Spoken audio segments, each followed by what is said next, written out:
Hello, everyone. Oh, I need to get rid of that. There we go. What is up, everyone? We are back for another Sunday.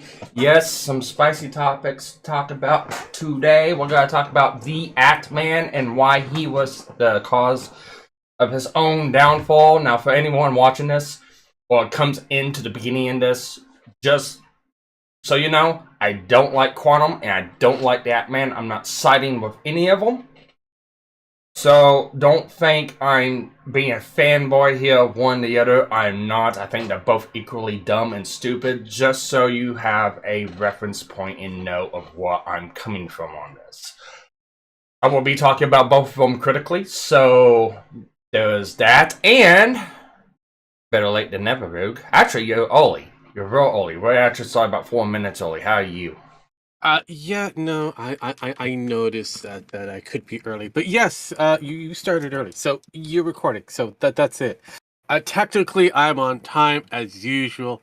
I'm fashionably late as normal, and yeah, the situation as going forward, I think it's kind of dumb and yeah, Who are you fun and rooting for? exciting. Who are you rooting Hmm? for? I'm rooting for YouTube to fuck everybody over. Yes, you have a. I think you got a little bit of a different opinion as what I do. To me, Well, let me finish. go ahead. To Go ahead. me, with what all's been coming out, with what YouTube has stated on Twitter to the Act Man and to everyone else, before his video got taken down for sexually explicit images. I will explain that one because I think you got a different take on that one. And before he demonetized his own channel by whether it be with a joke or not, threatening to dox YouTube employees on Twitter, there's a lot of hubbub around on the community. A lot of big channels, Keemstar, Rich from Review Tech, Atman himself, Asmagog, Some Ordinary Gamer, Jeremy from the Quartering, and many others. I think Camelot's jumped on this, and 5 or 6 other ones have jumped up top of this, saying, why has YouTube not acted on Quantum TV? And my take is, I think they're actually doing everything correctly by the book and what some of these bigger creators want to do will actually be very detrimental to YouTube, meaning it'll be easier for people to get banned for false reasons. And that's my take on it. What's yours? Well, the sexual conduct of whatever it is, it's questionable at best.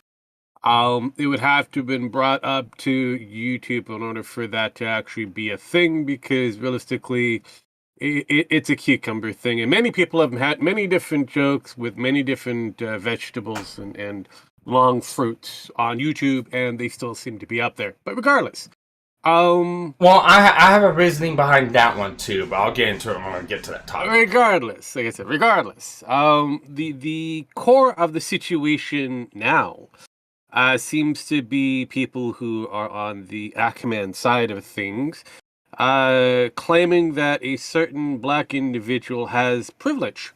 Um, yeah, which opens up another can of worms for YouTube to take a great deep dive onto, because if somebody like Quantum TV has privilege and he happens to be black and a person of color, then that just opens up another interesting gateway for different forms of harassment to be available on the YouTube platform. All right. Well, I've got a question for that one. What? Why is it privilege? Why is it maybe YouTube actually doing the due diligence and investigating links and stuff? Well, the belief is that he has already said some very unique and heinous things, though questionable things that in some cases are still up on his channel, and other cases have been taken down on his channel. And if YouTube is actually doing its proper due diligence, they would have given both of them the proper recourse because of the rules that they put into place. But it seems like the rules are selectively chosen for different reasonings. And again, Okay. I'm not part of the YouTube, behind the scenes things, their curator and all that kind of thing. I don't work for YouTube. I'm just kind of questioning in the directions that they're going with here. Okay. Because problem with this, as I said before, going down, YouTube seems to be wanting to use this as a restructuring of their terms of service. It really could be. If you look at it from that angle, you could look at it like this. I am going to look at it from this angle, though, and this is my take on it. Okay. So, and remember, guys, this is just a theory, not a game theory. It's a YouTube theory. So it's just a theory. I don't know the inner workings of YouTube all that well. This is just going off of base of what YouTube has communicated to the Atman, what they have communicated to Philip DeFranco and 4 or 5 other big YouTubers. Looking at the terms of service as it is now, and looking at the actions that have happened to this point. So, my theory on the whole thing is YouTube can be lenient on the terms of service, meaning if you do change some stuff up, they won't go at you depending on what it was and what it is. Now, okay, I'm not going to deny that Quantum has said some pretty heinous things before, and maybe some things here and there on his channel. Okay, let's get that out of the way right now. What I think happened is because everyone wanted to jump on top of this and talk about it, like Rich from Review Tech and stuff like that. They brought a spotlight out and shined the problem. Quantum was able to go through and remove those problems. It might be screenshotted, it might be video captured, there might be evidence on other people's channels that, okay, he's done this. But the problem is, he has got rid of the stuff on his channel because people spotted it out. Yeah, people spotted it out. People seen it. So now whenever YouTube comes in to go investigate, they see his channel is like, okay, well, there's nothing here that's violating terms of service. Oh, well, we got the evidence right here. We got these screenshots. What's this? And I'm not saying that this is what YouTube is doing or is not, but if they are going through and doing it like this, I want to give them credit because at least they're not listening to a fucking mob and going through, oh, well, these people have these screenshots, questionable or not. We're not going to take action because we looked at the channel as it is now, and it's not violating terms of service. So, what happened was, everyone jumped on this, Quantum seen it, he removed it trying to make himself look better to the public, but whenever YouTube finally got involved, since it was all gone, they can't do anything now because there's no active links going to any of these posts. None of these tweets are there. They've been deleted, such forth, and such. And it's like, they're making the right call by not going after him. If there is nothing on his channel violating terms of service. Oh, and I hear people was like, well, it was violating terms of service. It's like, okay. There's been a lot of people go out there and, champion for that man going, oh, well, if his video got removed because of a cucumber, allow him to go back in there and take away the cucumber video or picture and stuff like that so the video could go back up. Well, why can't Quantum do that then? This is the problem I have with this whole thing with Quantum and that man. It's, let's bend the rules and, let's give favor to one side, but the other side, no, we can't do that too. They've done this, even if they did get rid of it and it's not there no more, he still needs banned. That's the issue I have with this whole fucking deal. It's bullshit. So, you have anything to say on that one, or my take, or, right, wrong, you think it could be a maybe? I mean, I would still kind of throw it into the maybe. Yes, you are correct on the what is previously being seen on YouTube current on his channel, but a lot of these things have been brought up prior to being a massive exposure because other people of lesser channels or lesser names have already brought it to YouTube's attention and were ignored. well, time out. Did they, time out. Did they bring them to YouTube's attention by making a video about it? No, or they did actually pressed the fucking button, say flag this fucker, and YouTube ignored it. I haven't seen anything like that. I've seen people make videos on it. Well, YouTube, you need to do something about this, but not use the flag button, because all these people out here talking about this don't believe in hitting the flag button. A lot of we're talking about the bigger ones. We're talking about the smaller ones here. I am talking about the smaller ones here. They've already hit the fucking flag button. Those smaller ones are being ignored. I haven't People seen like myself have been ignored when I've done this basic, pointing it out directly to them. That's the problem. Well, okay then. All right. I can see that. That's a big problem when it comes down to it. When you kind of go out and kind of go, this is kind of questionable, you may want to look into it. Well, okay, the YouTube is just ignoring small creators. Okay, that probably needs, they probably need to stop going through the bot system and actually investigate this whenever the flag button is hit. When an issue comes up, regardless of whether you're a large creator or a small creator, whether you have 70K people, 2 people, or 100 million people, the moment that somebody brings that level of attention to a video, a questionable video, a questionable take, and it looks like it kind of goes against terms of service, you bring it to the attention of the people of YouTube. YouTube kind of goes, okay, bot system, gives you the basic diatribe, we'll look into this bullshit. And then months later, some bigger YouTube channel finds it and brings it to the attention of their trusted flaggers and friends, and then all of a sudden, the people that started before are forgotten. Okay. And then other individuals come into play, like Quantum TV. He's able to remove certain things very quickly. He's also has his own little community of people, just like Ackman has his own little community of people, to go around to do these little barrages of campaign against each other. Yep, that is a thing on both sides.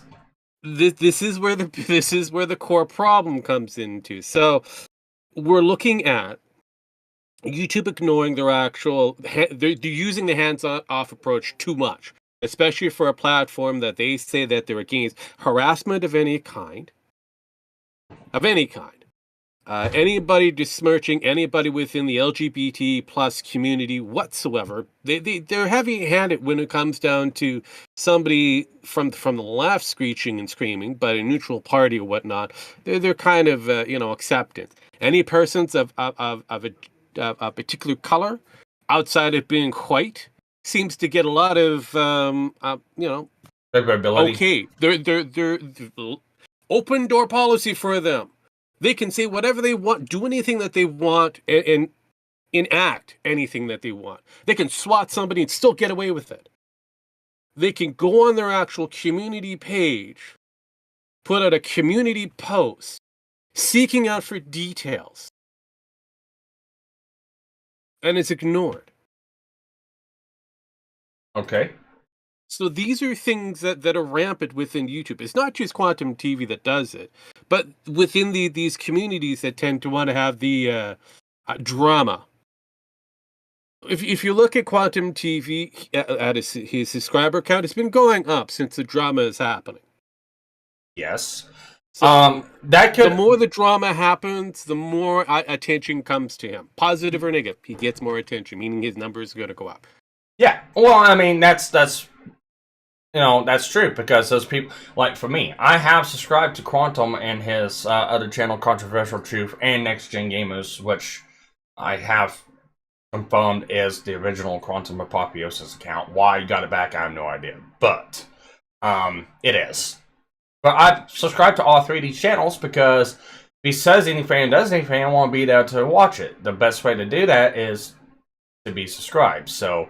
Of course, you have to be on the front line in order to do so. Yeah, whatever you want to, whatever you look at me subscribing as a positive or a negative towards them, that's your own discretion. I'm not watching them for TV settings because anyone who gets TV settings off your YouTube for a TV you got in your own house without taking your own lighting into consideration is a fucking idiot. So Yeah, no, that's Quantum TV, and you saying that will probably just instigate it. His little troll pack that he has. I don't care. It's the same thing like the Sweeney Squad. Whether I you don't like Mr. care. Medica or not, you have a group of autistic individuals that'll go out of their way to do whatever it is that needs to be done for Papa Jim. Yeah, but besides from that, I think it is safe to say that yeah, maybe yes, it's possible that smaller creators have hit the report button and stuff like that. Bots, the YouTube system initiated the bots, not actual people, to look over this and stuff like that. Because let me put you like this: YouTube did not seem to really get involved until Atman said something about it. Well, But the problem, hang on. If you look at it, YouTube really didn't get involved until the larger channels started. Ackman is one of the larger channels. Rich is another one. well, YouTube didn't get involved when Rich got involved because Rich flat out said he never reported any of his videos. He just made a video about it. So that's problem number one. So and Rich got involved in this before the Atman did. No, I know. And whenever Rich went through, because Rich is the one that went through and linked the Twitter accounts with Quantum TV's channel. And during that live stream, Quantum nuked his Twitter and nuked the link off of it. So before the Atman even got involved to make a stink about this, he already removed all these links. So whenever Atman came in and said, hey, you need to do this. Hey, you need to remove this channel because it's violating your ban. The damage had already been done. By the time YouTube actually stepped in person-wise to look at it, the evidence is gone. So that's the problem. That's the problem with bigger YouTubers or just, creators in general. Hey, we're going to make a video to showcase this person instead of just flagging the person. And if you got a number behind you, you got more weight behind you with, I believe, a flag and making a video about it than actually doing something. No, and that's the biggest problem when it comes down to any form of YouTuber. This is comes back down to a subscriber demand for attention. It has hit a dry point. They need the click, so they create the clickbait. They create a scenario. They kind of go, YouTube really needs to look at this, and realistically, they think that the video is being critiqued by YouTube. Every video that's going up. Do you understand how many videos are going up on YouTube at any given day? Yeah, they're not correct taking a video. They're not looking at a video. Hey, Quantum TV exposed. This is what Quantum TV did. They're not looking at your video going, okay, that's very damning. No, they're gonna be going to Quantum TV's own YouTube page and looking through the stuff themselves to see if anything violates their terms of service. So it doesn't matter if you got proof or not. It doesn't matter if you have a unedited screenshot or unedited video going to his channel, going to his links and showcasing those links on stream. It doesn't matter if you got that. YouTube is not relying on that. They are relying going to the channel itself. And if you put a blowhole out there for that channel to look at, okay, maybe I need to get rid of this, and they get rid of it before YouTube comes in, you just fucked yourself. Pretty much. I mean, that is the unfortunate factors going forward on this one. This is people being stupid. And like it or not, the moment you bring in Philip DeFranco, who is mainstream when it comes down to the YouTube universe, you're now bringing it a little bit closer to the advertisers. And the advertisers. Yeah, you are. And the problem is, it's like, I understand where you're coming from on this. I understand where everyone else is coming on this. And to answer a question that Gil said, one, hi Pin, hi Gil, hi Zero Gold, hi Wesley. I haven't said hi to you guys yet, but wait. Should we do like the romper kind of thing where we go romper, bumper, stomper, boo? Well, yeah, nah. Let's just go from there. Pin is a magic mirror and go, hi Wesley. Oh, I see you over there, Gil, and hi Penina. Pin will not be on today. I have messaged her. She's having busy. a moment. Well, she's busy doing other things, stuff like that, and I gotta get into it, but she is going to be looking in the chat, so she won't be coming on, but she is aware she declined. So, It's not that she's lazy or anything like that. It's not that she doesn't want to come on. She No. has things going on. Let's be real. She's having a moment. It's a female moment, and it also has to do with other things. Okay, so to answer Gil's question real quick, it's like, isn't this person just clout chasing? Is he? The only time he's made a response video so far has been in response to other people making videos on him. Is it the right thing? Yes. Is it the right thing to do? No. Well, he's also kind of made additional responses for see, I was proven right, vindication type responses. So, I mean, it's questionable whether he's trying to make himself more popular. I think it's more of an inadvertent. I think it's one of those. I was right. See, here it is. It's not clout chasing. It's him basically getting the upper hand, or him, getting a step above everyone else. Going, see, all you guys tried doing this, and you guys failed because this, and this. It's not clout chasing. The basics, I would probably go, if you guys remember Brer Rabbit, Brer Bear, Brer Fox, Song in the South, back in the day when cartoons were allowed to be cartoons. Brer Rabbit always outsmarted the fox and the bear, even though the bear and the fox are trying to, find a way to be cunning to, eat up that poor little rabbit. Well, Quantum TV at this moment is Brer Rabbit, and everybody else around him happens to be the fox and the bear, not being very smart about how they should approach this. Yeah, very much. And he's not clout chasing. And I hear this a lot from like Camelot. I hear a lot from Review Tech. I hear a lot from a couple other big people. Oh, he just needs to stop making response videos. He's being critiqued and just let it go. It's like, should he? It's a legitimate question. It's like, should he? What about you guys? Why don't you guys stop making videos on him? Why don't you guys stop, going at him? It's like, you guys are dogpiling on this guy. Whether it be right or wrong, I was like, you guys are continuously making videos on this guy. He's like, I am too, but I'm sitting here trying to come at this from a level playing field, looking at both sides equally. I'm not for one side and I'm not for against another side. Both sides have done very stupid things. I've called out both sides on this equally. And I'm not... I'm sorry, I was going to go follow up on Gilt's response here, since we're ahead of time and he's behind in time. Look, it doesn't really... Yes, there's revenue that's being dealt with here, but when you compare somebody like, say, the Ackman, who has, let's say, give or take 1 million, say, subscribers, followers, whatever you want to call them. We'll say just 1 million. And you have somebody who has under 100,000. Who's getting the bigger cut of the out of the pie here? Ask yourself that question. Who's making more money? Is it the person who's got 1 million, or is it a person that has less than 100,000? It's supposed to have less than 100,000, because it doesn't matter if he did. Here's the problem. And his response videos are not on his main channel.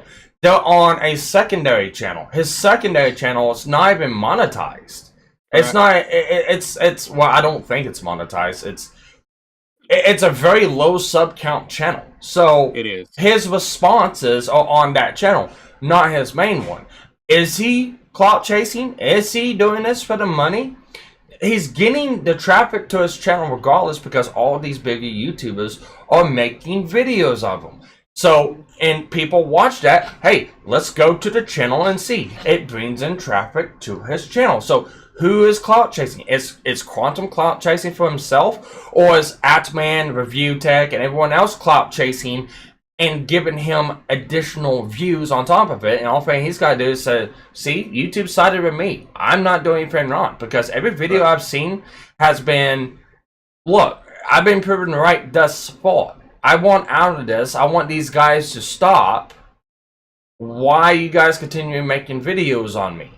And then everyone else you see is like, ban him off the platform, ban him off the platform, beating the fucking war drum. Well, it doesn't help that also he's getting a lot of questionable response, mail in that he can simply just send it off to YouTube and see what's happening here.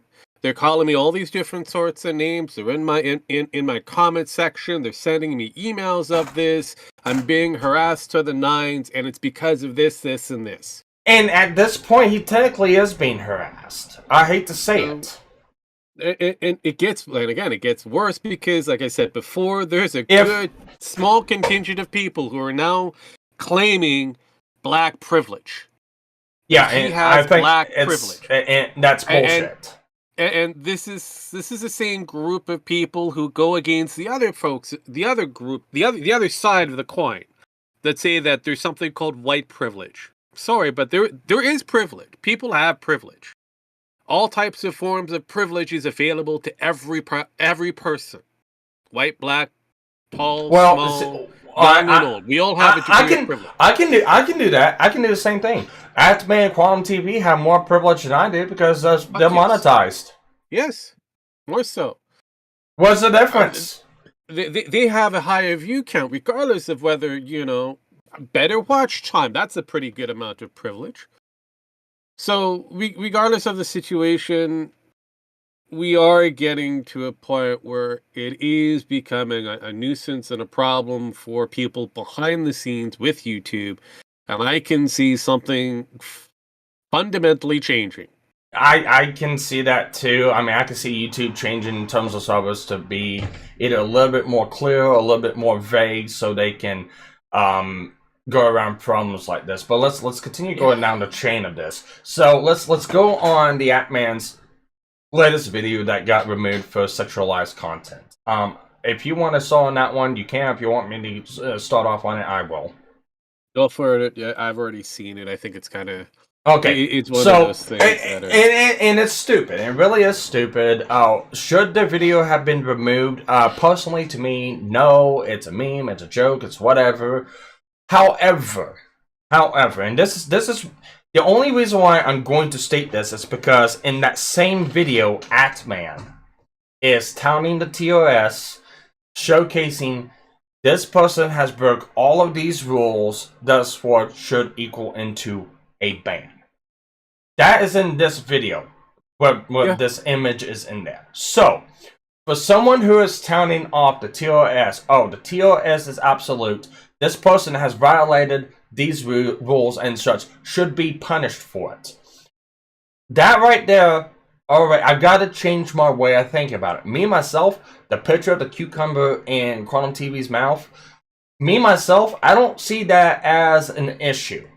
However, I got to change the equation up whenever the person in that video is stating the TOS and why it should be followed and why YouTube is not following their own TOS. Basically calling out YouTube in this video. I got to say, he did it to himself by involving that picture. He did it to himself by involving the picture. And it is a picture, if you look into the terms of service for sexualized content, it does not matter if it is of a sexual, like a dildo in the mouth or a fake penis or something like that. It does not have to be that. It could be food. It could be everyday items. It could be a fucking beer bottle. It could be something made into a sexually explicit way, like, sucking on it. Or, it going up some sort of orifice in a body part. Or making it look like as such. Yeah, they have to be very careful. That is a vague terminology, because I can go to pretty much any of their larger... It's very vague. No, it's vague. I can go to any area in YouTube space, and like I pointed out to you, I think, I don't know, maybe it was somebody else, that nudity is available on YouTube. It is. But here's the thing. Unwanted sexualization. So let's put into the concept like this, and let's say it was Quantum that flagged the Atman's video. And let's just put this in a vacuum where, okay, it's Quantum doing this, not anyone else. So for anyone else, I would say is like, oh, this has this in it, I don't feel comfortable with it. I would feel like a bot would be involved in it.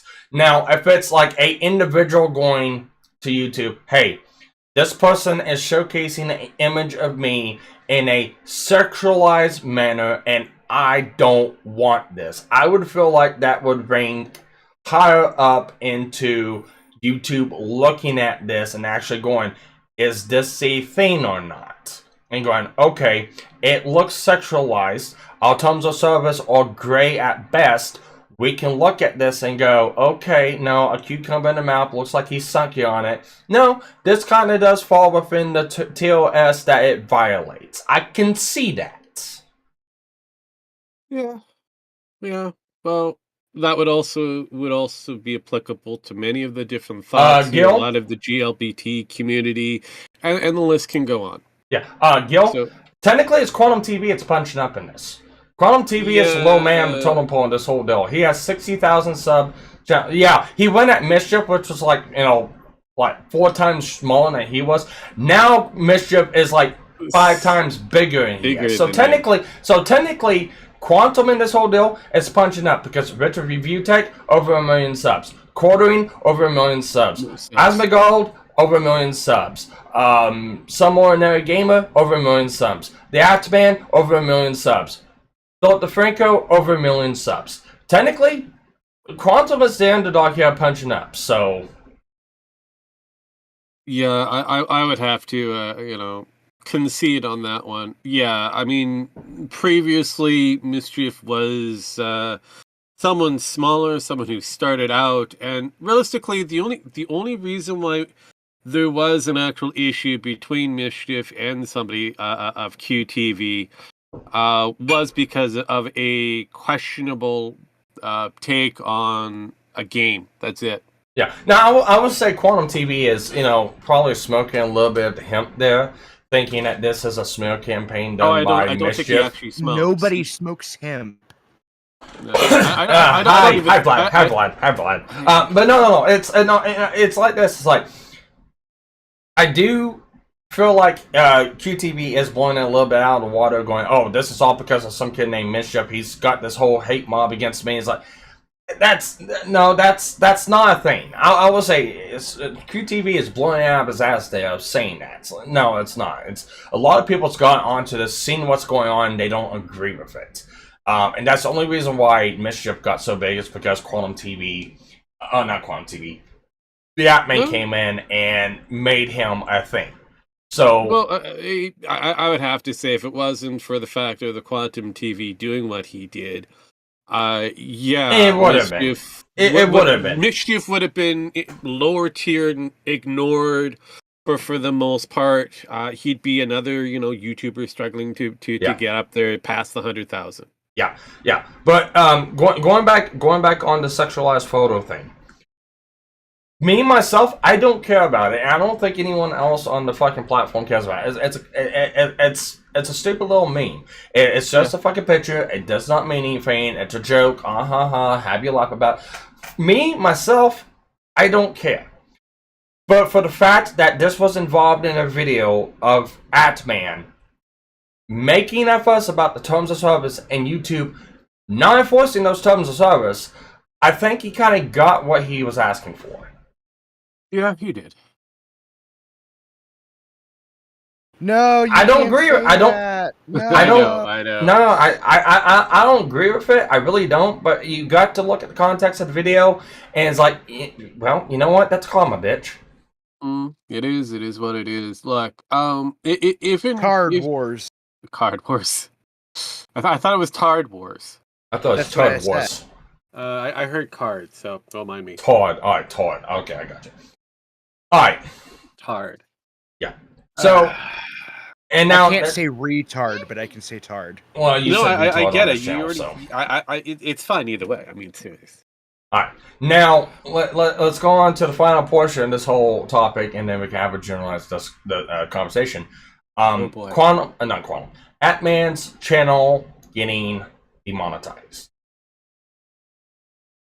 So, a lot of people making videos about this are really conflating the two issues with the video getting removed and his channel getting demonetized. A lot of people are kind of looking at that both sides like, oh, well, because the video got removed, his channel got demonetized. No, guys, that's not what happened. The channel did not get demonetized because of the video.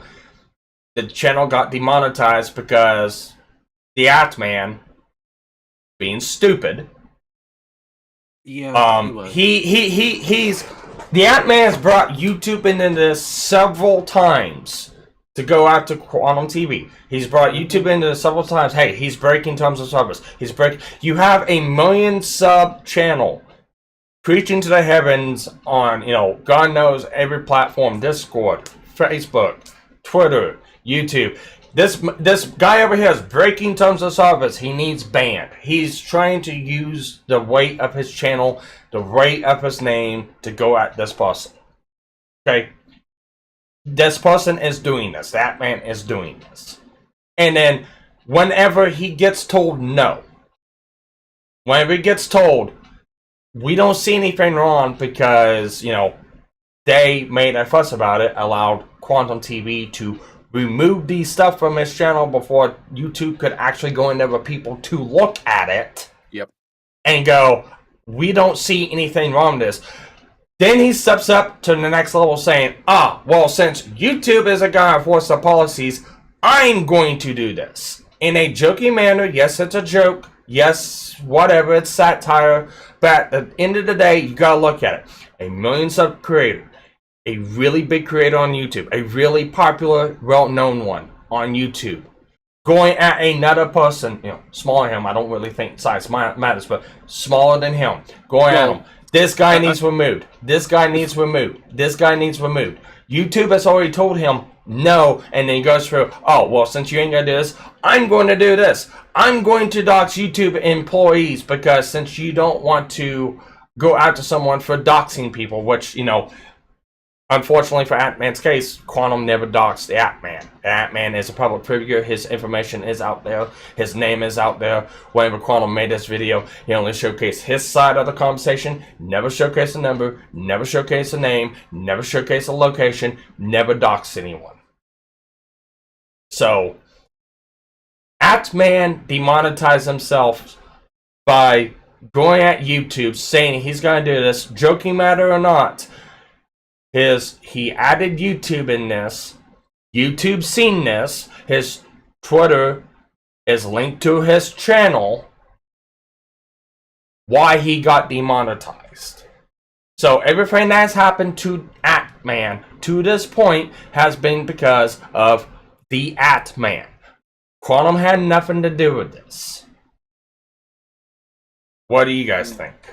Roundabout way, Quantum is somewhat responsible to a point, but the Ant-Man going above and beyond the call of duty to launch a campaign, whether it was believable or not, to do exactly the same kind of antics that Quantum did to Ant-Man.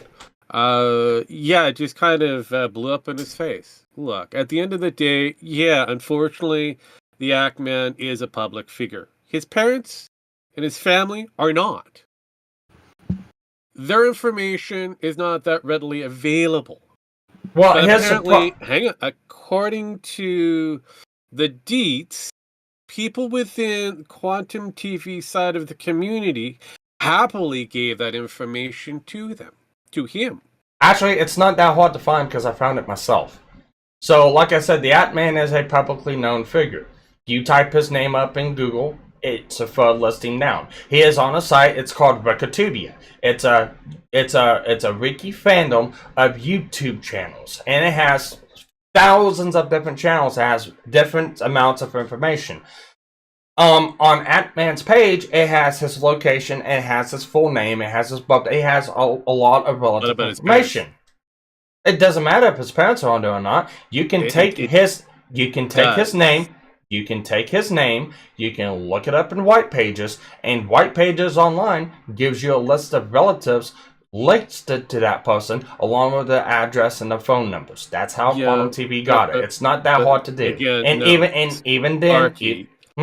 Sparky. Unfortunately, for that aspect of it, you have to know the proper last name and the lineage of each family member for that last name. Unless it's a very, a non-common last name. Then it's a non-common last name. So then it makes it a lot easier. It's a non-common last name, and it gives the location. This becomes another problem because these people are technically unlisted. They would be considered doxxed. The police the police actually got involved in the matter, and until something threatening happens to the family, they can't do anything. I mean, I have a really hot take here.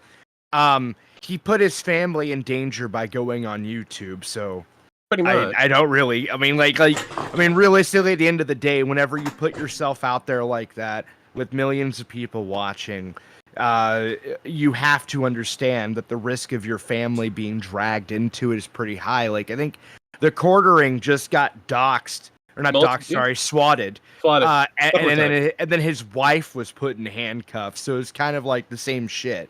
Yeah, well, and again, thank you for coming up with that exact statement, because I was going to go on the flip side. I was going to go on the flip side when it comes down to QTV. He's complaining that his family is doxxed and have been harassed and been threatened. So realistically, he doesn't have a grounds to stand on. He is a public figure. He put himself out there. Yeah, and that's the same thing applies to QTV as to Actman. This is the problem. So he should know better than having this being unleashed upon people. This portion of the doxing community has gotten beyond normal. Oh yeah, no, I agree with that. I agree with that 100%. However, you got to look at it like this too. What information has Quantum TV shared? I don't know. I'm not part of his inner community of his Discord. He has shared no information. That's the problem with the whole thing. So who did he dox? Again, not part of his inner circle of his community. He doxed me. So I don't know. Well, you doxed yourself on SoundCloud. Or SoundHound. Me? Yeah. It wasn't any of those sites, but all right. Well, whatever it was, I don't remember what the fuck it was. Yeah, it was my former town that I lived in. Actually, they got a former address because of that. And then there was my first name. They weren't able to get the last. And your name is, I'm sorry, your name is really not that impressionable. All you have to do is know my first name and the state that I live in, and you can pretty easily triangulate an address. So it wouldn't be that hard. I wouldn't do that. I'll just ask you. I mean, there's that, but well, you've given me the address 2 or 3 other times too. Yeah, but it was not. I had fans of mine. This is how I found out. How much was known, come into my chat in the stream and like, hey, you live in this town? I do too. Like, what the fuck? It's like, what is like, no. It's like, it is what it is. It's like, I pretty much made myself known. It's like, everyone knows my first name's Taylor. I live in the northeast portion of fucking Oklahoma, and I walk in Missouri. So you pretty much triangulate what my location is. Nobody's been able to dox me yet, so... Yeah, it's going to happen, and when it happens, like, okay. But it's like, I'm not gonna fucking bitch, whine, and complain about it. I've already got safeguards in place for like swatting and stuff like that. My local PD knows me. They know I stream. They know my location, my address, and stuff like that. They know, unless it's not, these numbers don't do anything. I want to say, like, I think I want to make a correction about one of my last video, which, by the way, you guys were correct. As soon as it got to 130 views, that shit stagnated hard. So, like, it happened. Yeah, the same thing happened to my last video. Yeah, like, it just immediately fucking just stopped. Like, seriously, in my analytics, there's a hard stop, and it's just done. And then they're trying to claim real time viewership is broken right now. No, I could tell you the reason of why that's happening, because YouTube has put out an initiative that shuts that down as quickly as they can find it. Yep, you actually mentioned that, I think, at some point. I can't remember. It was behind the scenes in Discord, things like that. I have kind of told you that there's a lot more to this than what meets the eye, and unfortunately, anybody who talks about this ends up losing a lot of attention. It's not even recognized within the system anymore. They've actually put in Ackman as a talking point, or at least what is it, part of their what is it, their whitelist, as well as Quantum TV's in the whitelist. Yeah, But yeah. but the correction I want to make to my video is that I went a little heavy-handed on Actman, but the truth is I didn't really express how much I actually cared, or not cared, but what I actually thought about the entire scenario in general. And the reality is that I think if I was the head of YouTube, right, I would have got rid of both of them. Yeah, Like they would have been both been gone. Well, and the go ahead. I'll wait till you're done. Well, I was just gonna say the reason being is because I think they're both asshats, but obviously not for the same reasons, right? But they've they've both mutually violated the terms of service, and I can't think of anything more fair than getting rid of both of them. Yeah, no, I agree. Yeah, well, and that was I can't remember. It was some YouTuber put out a video, and I basically just, the only comment I put on there was ban them both. That comment right now has like 40 replies on it in that video. Yeah. Because a lot of Atman fans come in that's like, well, Atman had done anything. Actually, he's done this. Or Quantum TV's worse. And it's like, but the problem is by the time YouTube got involved, everyone made a big stink about it. He was able to cleanse his fucking channel of all the fucking evidence. Yeah. And it's like, well, that shouldn't matter. And it's like, you are advocating for something really dangerous. You are advocating for YouTube to be damned what's on the channel and go with screenshots and videos that could easily be edited and be showcased to them and go, this is the reason why this channel needs banned, and go through and do it. That's a very, very dangerous thing to want YouTube to do. You would think all these bigger creators would not want that to be a thing, because now it makes it real easy for like somebody hates somebody to make a video, edit some fucking tweets. I mean, fuck, Man-Squatch in the Discord's really good at fucking faking tweets. And go through and go, Actually, you don't have to do much to fake a tweet. All you have to do is bring up your control bar on the side, the little property thing that you have for your computers and that. Yeah. So that side there, you can actually change an entire message. So you can actually see what the actual change is. Screenshot that. Say that it's actual a legit message, and then send it, and people are going to believe it. Well, you're propaganda media.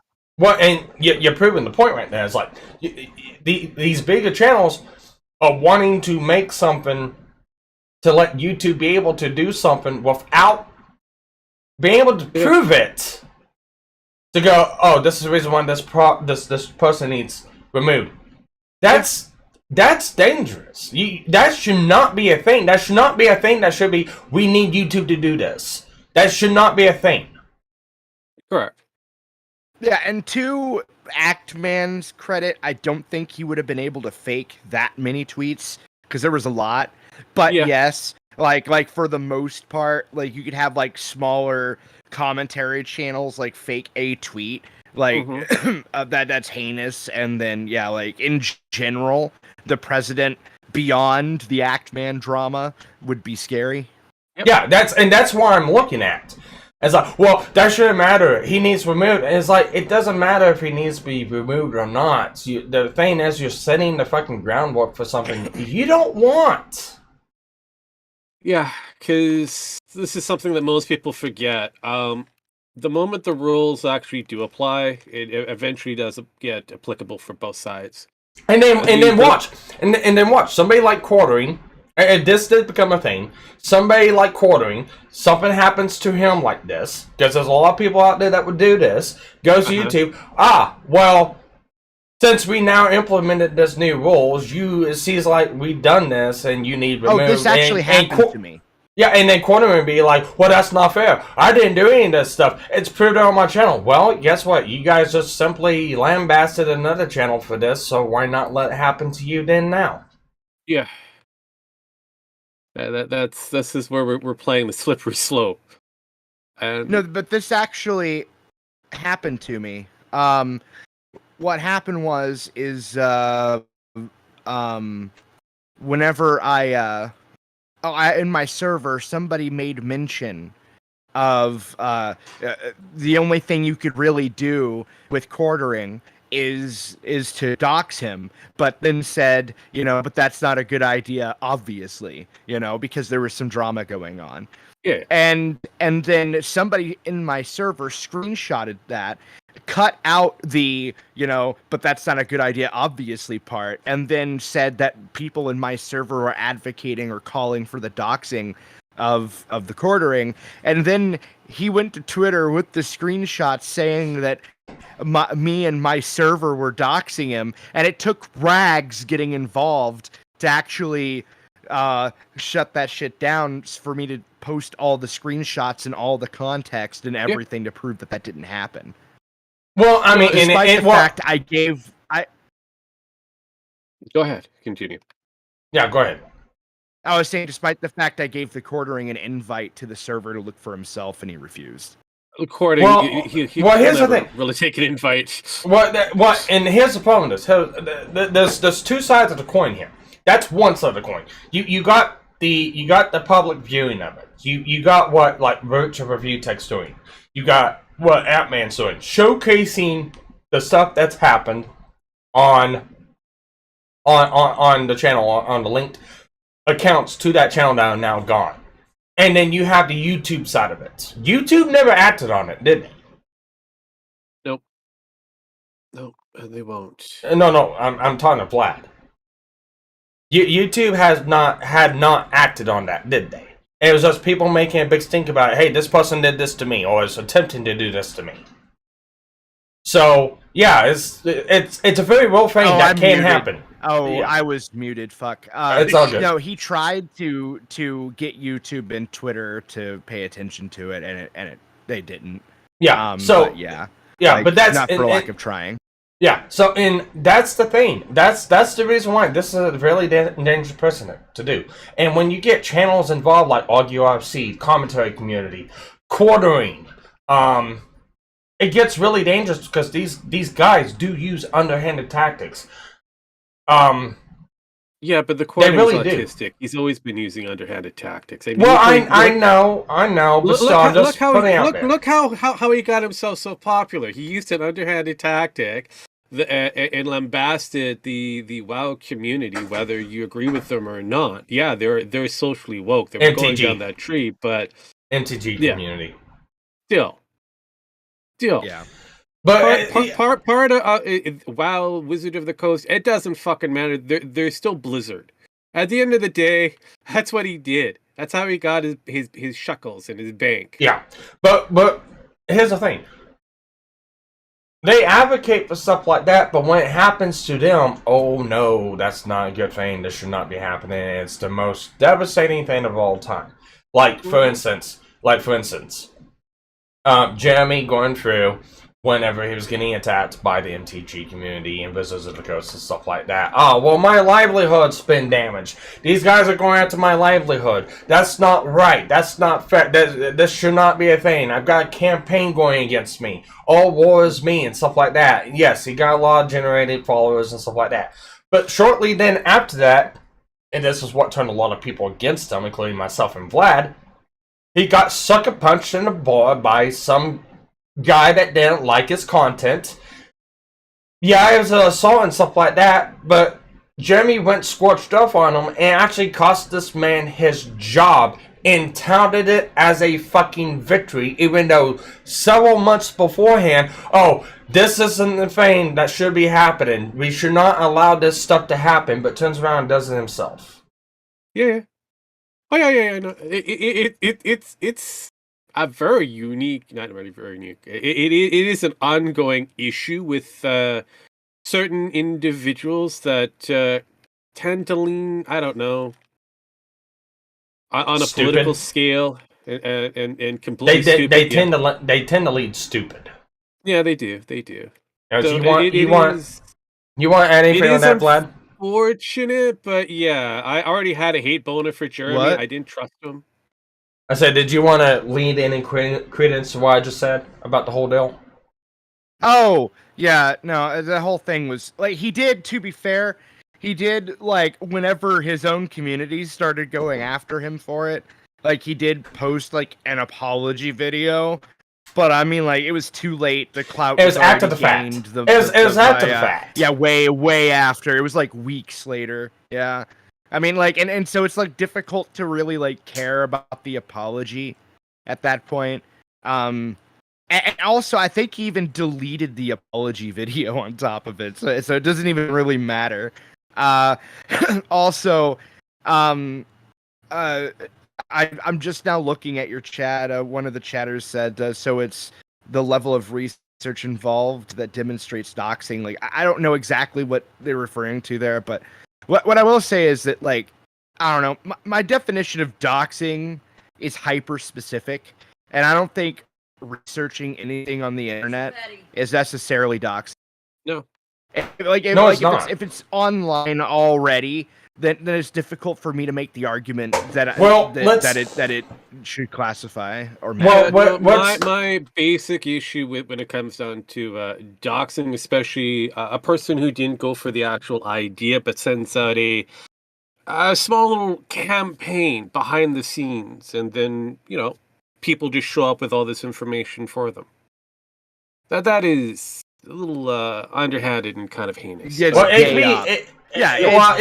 it's gay op and stuff like that. But here's the problem: even if that was the case, like I said, I found the information myself, and it took me a matter of 5 minutes. No, I get it, Sparky, but you doing it yourself is a completely different situation. Private investigators do that for a living. Trust me, I know. But somebody going out of their way, kind of going, you know what? All I have to do is just whisper to my birds, and then the birds will do all the work for me. And I have all this information, and then I put that out on a messaging board, a YouTube channel, whatever, and say, you know what? I get all this information from people. I really don't want it, but I get it every day. Well, okay, that's fine. It's a scummy ass move, but then again, it's like, is it wrong? Well, it's I mean not. All right. Yeah, Time out. Let me rephrase that because that came out wrong. Yes, it did. Yes, it did come out wrong. No, let me rephrase that. It's morally it's morally wrong. Yeah, irreprehensible. Yeah, it's morally irreprehensible that Quantum did that. Yes. Is it a scummy ass move and tactic? Yes. Was it break the terms of service of the law? What happened to you there, Vlad? You sound like you're far away. Weird. I'm like right in front of the microphone. No, there's like a staticky thing. See, I don't know. You may want to check your wiring. I'll do that. But yeah, no, I gotta go eat dinner. Yeah. I was going to ask, did you move the mic in any way? I did. Okay, that might have happened. It happens with me. The mic wires are very sensitive. If they kind of sit for too long, they eventually loosen up. It's kind of stupid. That could have happened. You might have had a little bit of a fried connection. So, go eat. We will chat later. Oh God. But yeah, no, it was an underhanded tactic. Whether he legitimately, purposely put it out there or not, it's very questionable at best. But unfortunately, when you go out of your way and put it on any form of social media, kind of going, yeah, I get all this information, and I don't even want it. It's not my want or need or desire to find out who you are. We should just chit chat, in DMs and that, and then go out and kind of say, "No, I'm not interested," and then go out of your way to take that information that was given to you, and then go and talk to somebody else who has nothing to deal with the situation at all. When you can simply talk to the person in question, whether it be the Ackman or whomever, directly. That is a weird tactic to go about. Yeah, I can say that's kind of a questionable move. Some people would say it's a scummy move. But is it a move that is against TOS or the law? No, it's not. Against the law, kinda, it is. Is he asking for breaching- Is It is he? breaching certain areas for the law. Yes. You can't. For what? There is certain laws under the stalker laws that could be applied in this situation. Okay, well, and that's something that Atman needs to do then. And this is something that we are not going to get a lot of information, but from what we know, what he's actually stated on his channels and a few other different things, that he's already brought the law in. It's up to them to be able to follow up, but unfortunately, under certain jurisdictions and certain requirements, until violence is actually acted upon them, the police can only do as observe, tell the person in question to not contact them. Yeah, and I can tell you this right now for a point with me, because I've actually talked about my own local jurisdictions in my area and stuff like that. If it's somebody that's close, yeah, they will take measures and do stuff to be able to do that. But if they're like a state away or 2 states away, which, you know, for Quantum and Atman, they're like a whole fucking country apart. Don't worry about it. Can't do anything about it. This is a beautiful thing because he actually make the statement in the actual state of Quantum TV. What's that? So technically, the stalker law does apply within Quantum TV's own state, and he's been brought to their attention. I really doubt anything's gonna be done with it. No, like I said before, there unless there's an act of violence, it's the same thing that happens when it comes down to Quantum TV and his barrage on his channel, on his, you know, well, my family has also been, you know, harassed and been violated and all that kind of yammer. Well, until violence happens upon his family, same thing that happened with Ackman, the police is not going to really get too far involved. But the claim and statement has already been levied, so in case of something like that does happen within a certain time frame, they can follow up. Yeah, and it comes down to another point too. What is it? Oh, I made this statement in another video. I don't know. I can't remember what the fuck I said. Oh yeah, making the statement of it's not like with the picture in his video. Because I've had a lot of people come at me this like, well, it wasn't even his picture. He didn't even make the picture. It's not even his content. He just showcased it. It's like, it doesn't matter if it's his picture or not. His content. It's in his content. He chose to put it in his content, and he chose to put it up on his channel. So yeah, it is his content. He bears responsibility for it, even if he did or did not make it. That's on him now, and that's the same. That's the same kind of excuse as saying my social media's got hacked. It's the same fucking excuse. Mm-hmm.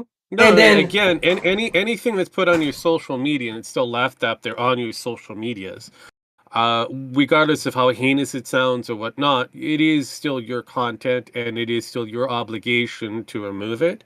And if it's brought to somebody's attention, the right people's attention, and decide to act upon it and remove you out of that entire system because of the statements that you clearly say that weren't yours, then, well, it's on you to, you know.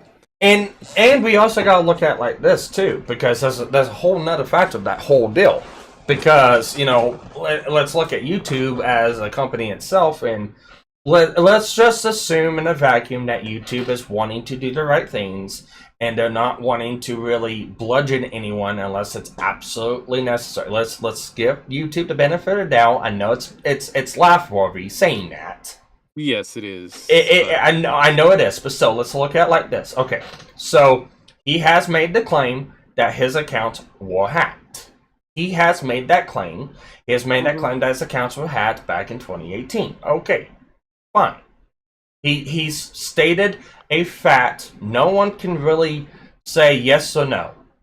There's really no proof of saying that it was or was not hacked. That's the whole problem, the whole thing. Nobody knows if it was. Nobody knows if it wasn't. It was brought up and made light of. And then after it was made light of, it was deleted. So, YouTube as a company coming in, you know, they are not creators. They are not people out here to look at this and go, oh, well, I think this or I think that. Or I'm a content creator. Here's my opinion. Here's my take on the whole situation. Here's what I think. YouTube is not that. YouTube has to run the platform. So they got to look at that too. It's like, okay, we got these people over here saying that these are posts he made. Then we got him over here saying that, oh, well, his account was hacked and he didn't do these. It's like, okay, well, what about now? Well, the entire account's gone now. Where do you go from that? Yeah. Unfortunately, it kind of sides with Quantum on the whole fact of, well, he says the channel was hacked, and now these comments are gone. You kind of go with, you know, reason of doubt, and go, well, he could be telling the truth. So that's another factor that everyone kind of leaves out of it. And I've heard a lot of people, oh, that's stupid, YouTube shouldn't do that. And it's like, well, at least they're being fair about it. Yeah, that is, again, they're still keeping that hands-off approach for the most part, which is good in some aspect if they want to keep that safe harbor, stipulation going. Problem comes back down to their selections of how they want to govern their rules. Yeah, they want to keep that safe harbor. Yes, they want to keep that hands-off approach. Yes, they've got a lot of bots that are supposed to be able to do the heavy lifting for them. But problem is they're bots, and they're looking for keywords, or we don't even have an actual. They don't have an actual understanding of intent. They're just looking for words. So they don't know what the combination of a different phrasing of words would give you a different form of intent. So, yeah, this is why you're going to have people to actually physically go in there, curate everything that they do. This is a bigger problem when you have a very large platform, one of the top platform that everybody goes to, no matter how many competitors that that you have, whether it be, you know, Amazon or whoever, it doesn't really matter. BitChute they're still going to be top dog. And unfortunately, they don't have the manpower, and a lot of the people that they do have are questionable at best of the directions that they want to go to. A lot of them have their own political agendas. So if we're going to have a proper neutral ground, then welcome back. Then we should just simply have, you know, actual people curating, going through an actual triple check system. One person checks it over, says, hey, there's a problem here, sends it off to the next person, and says, yeah, do you see where could this be a problem? And after they do the triple check, you get 3 strikes. Well, then guess what? That is out. Yeah, and let's go back on this too. The whole thing started with, like, for me, was covering the whole fact of, you know, Quantum used the DMCA as a weapon. Now, yes, here's what comes down to it, and here's why I got kind of look at this from a neutral perspective, and I gotta try to take my bias out of it too. And I think I'm good at being able to do that. Are you sure about that? Well, let's look at, like, black people might shine through. Yeah, well, like, let's know, being a red well, skin. let's look at it like this. So, me and myself on this channel got removed from a false copyright DMCA takedown from a company named GmbH. I fought for about 2. Yeah. I can empathize with having the DMCA weapon and levied against me. I can empathize with that one, and it's heinous as all fuck, and it's stupid, and it's bullshit to do. However, I was ready to go to court over it. I had a lawyer retained. I had everything ready to go in case I got served. It was one of those deals. I was expecting it. Okay, I was was it ready. a YouTube lawyer? Hopefully, it wasn't a YouTube lawyer. It wasn't a YouTube lawyer. Okay, It was. good. It was. Oh They're my not God. that great. It was a friend of mine that I know locally. He has a law office. He's never really done anything with like copyright on Is YouTube he and the stuff like. legal eagle? No, I wouldn't go. Look, I at the wouldn't end of trust the day, Legal so- Eagle even if he paid me. At the end of the day, so as long as it was some form of social media YouTuber wannabe who also practice law and poorly at it in some cases. No. You're good. No, it was an actual lawyer. Like I said, it's somebody I know. He's a friend of mine. He doesn't do content on YouTube or anything like that. So I did. No. Ah, well then. I was ready to go to court on this. Okay. And never got to that point. Thank God. Thank God I had spent a lot of money retaining him. You're welcome. At the end of the day, it just cost me a couple beers. So, but not beers, but a couple shots. So that's still that's how that whole thing went. But I was ready to go to court on the whole thing. Now let's look on the aspect of Quantum TV leveling DMCAs against other creators. Okay, so my interpretation of the whole deal, all the videos that Quantum TV was levying against was fair use. They were all made within fair use. It was clear as day. You can look at it. You can look at precedents that were set with like H3H3, Saga on a Record, and a couple other cases that revolved around YouTubers and fair use and stuff like that. They were clearly, if you look at the letter of law, what has been ruled against was fair use and perfectly transformable. It fell within that aspect. Now, here's the thing. Atman was trying to get Quantum removed also because he falsely struck a video. Well, here's the problem with the claims of he falsely struck a video. Now, there is a video out there that if you click on the link, it says this video has been removed by Quantum TV.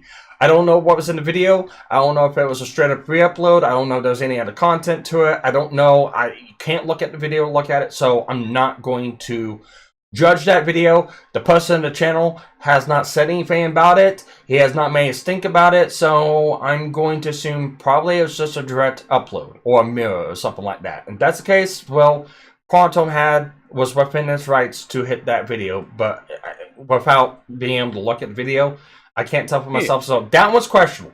I'm gonna leave it alone.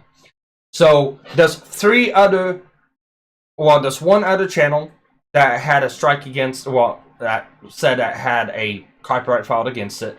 Video's still up.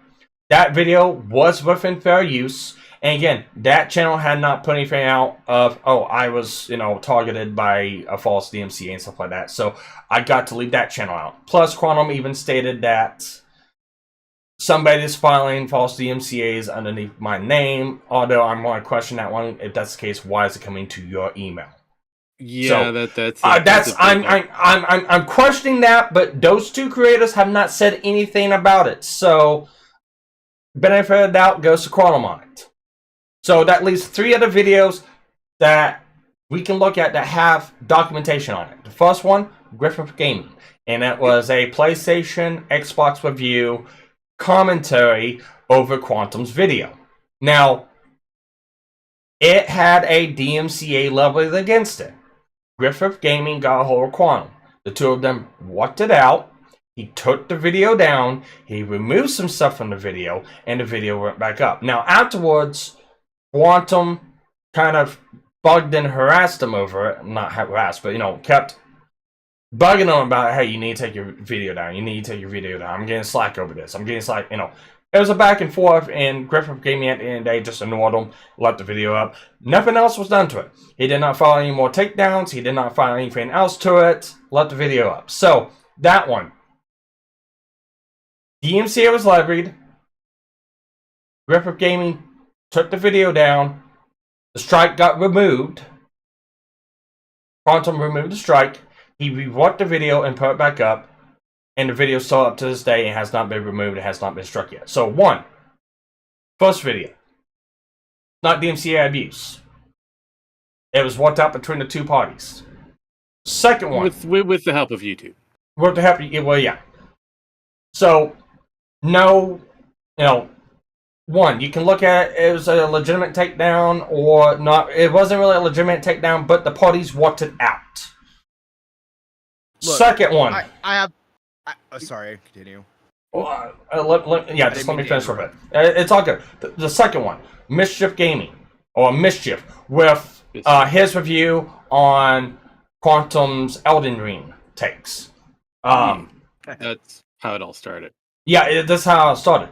Quantum never filed a DMCA against the video. Quantum got a hold of them and said, if you don't take the video down, I'm going to issue a DMCA. Mischief took the video down.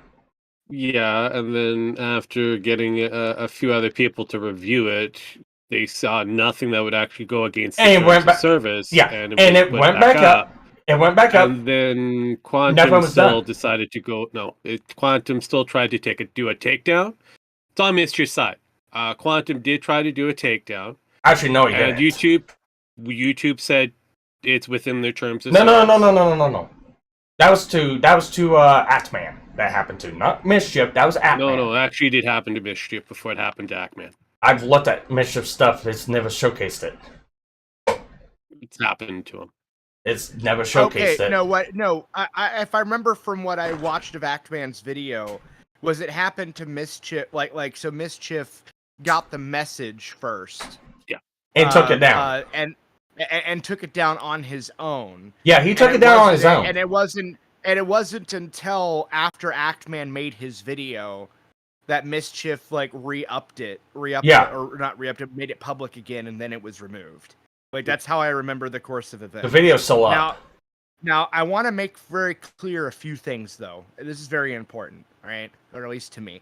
First off, Griffin Gaming is an obnoxious faggot whose voice makes me want to fucking shoot myself through the ear hole with a harpoon. Really? Okay. He sounds almost like you. I thought you two were brothers. Yeah, very funny. Secondly, Mischief, fuck that little bastard. I don't give a fuck, okay?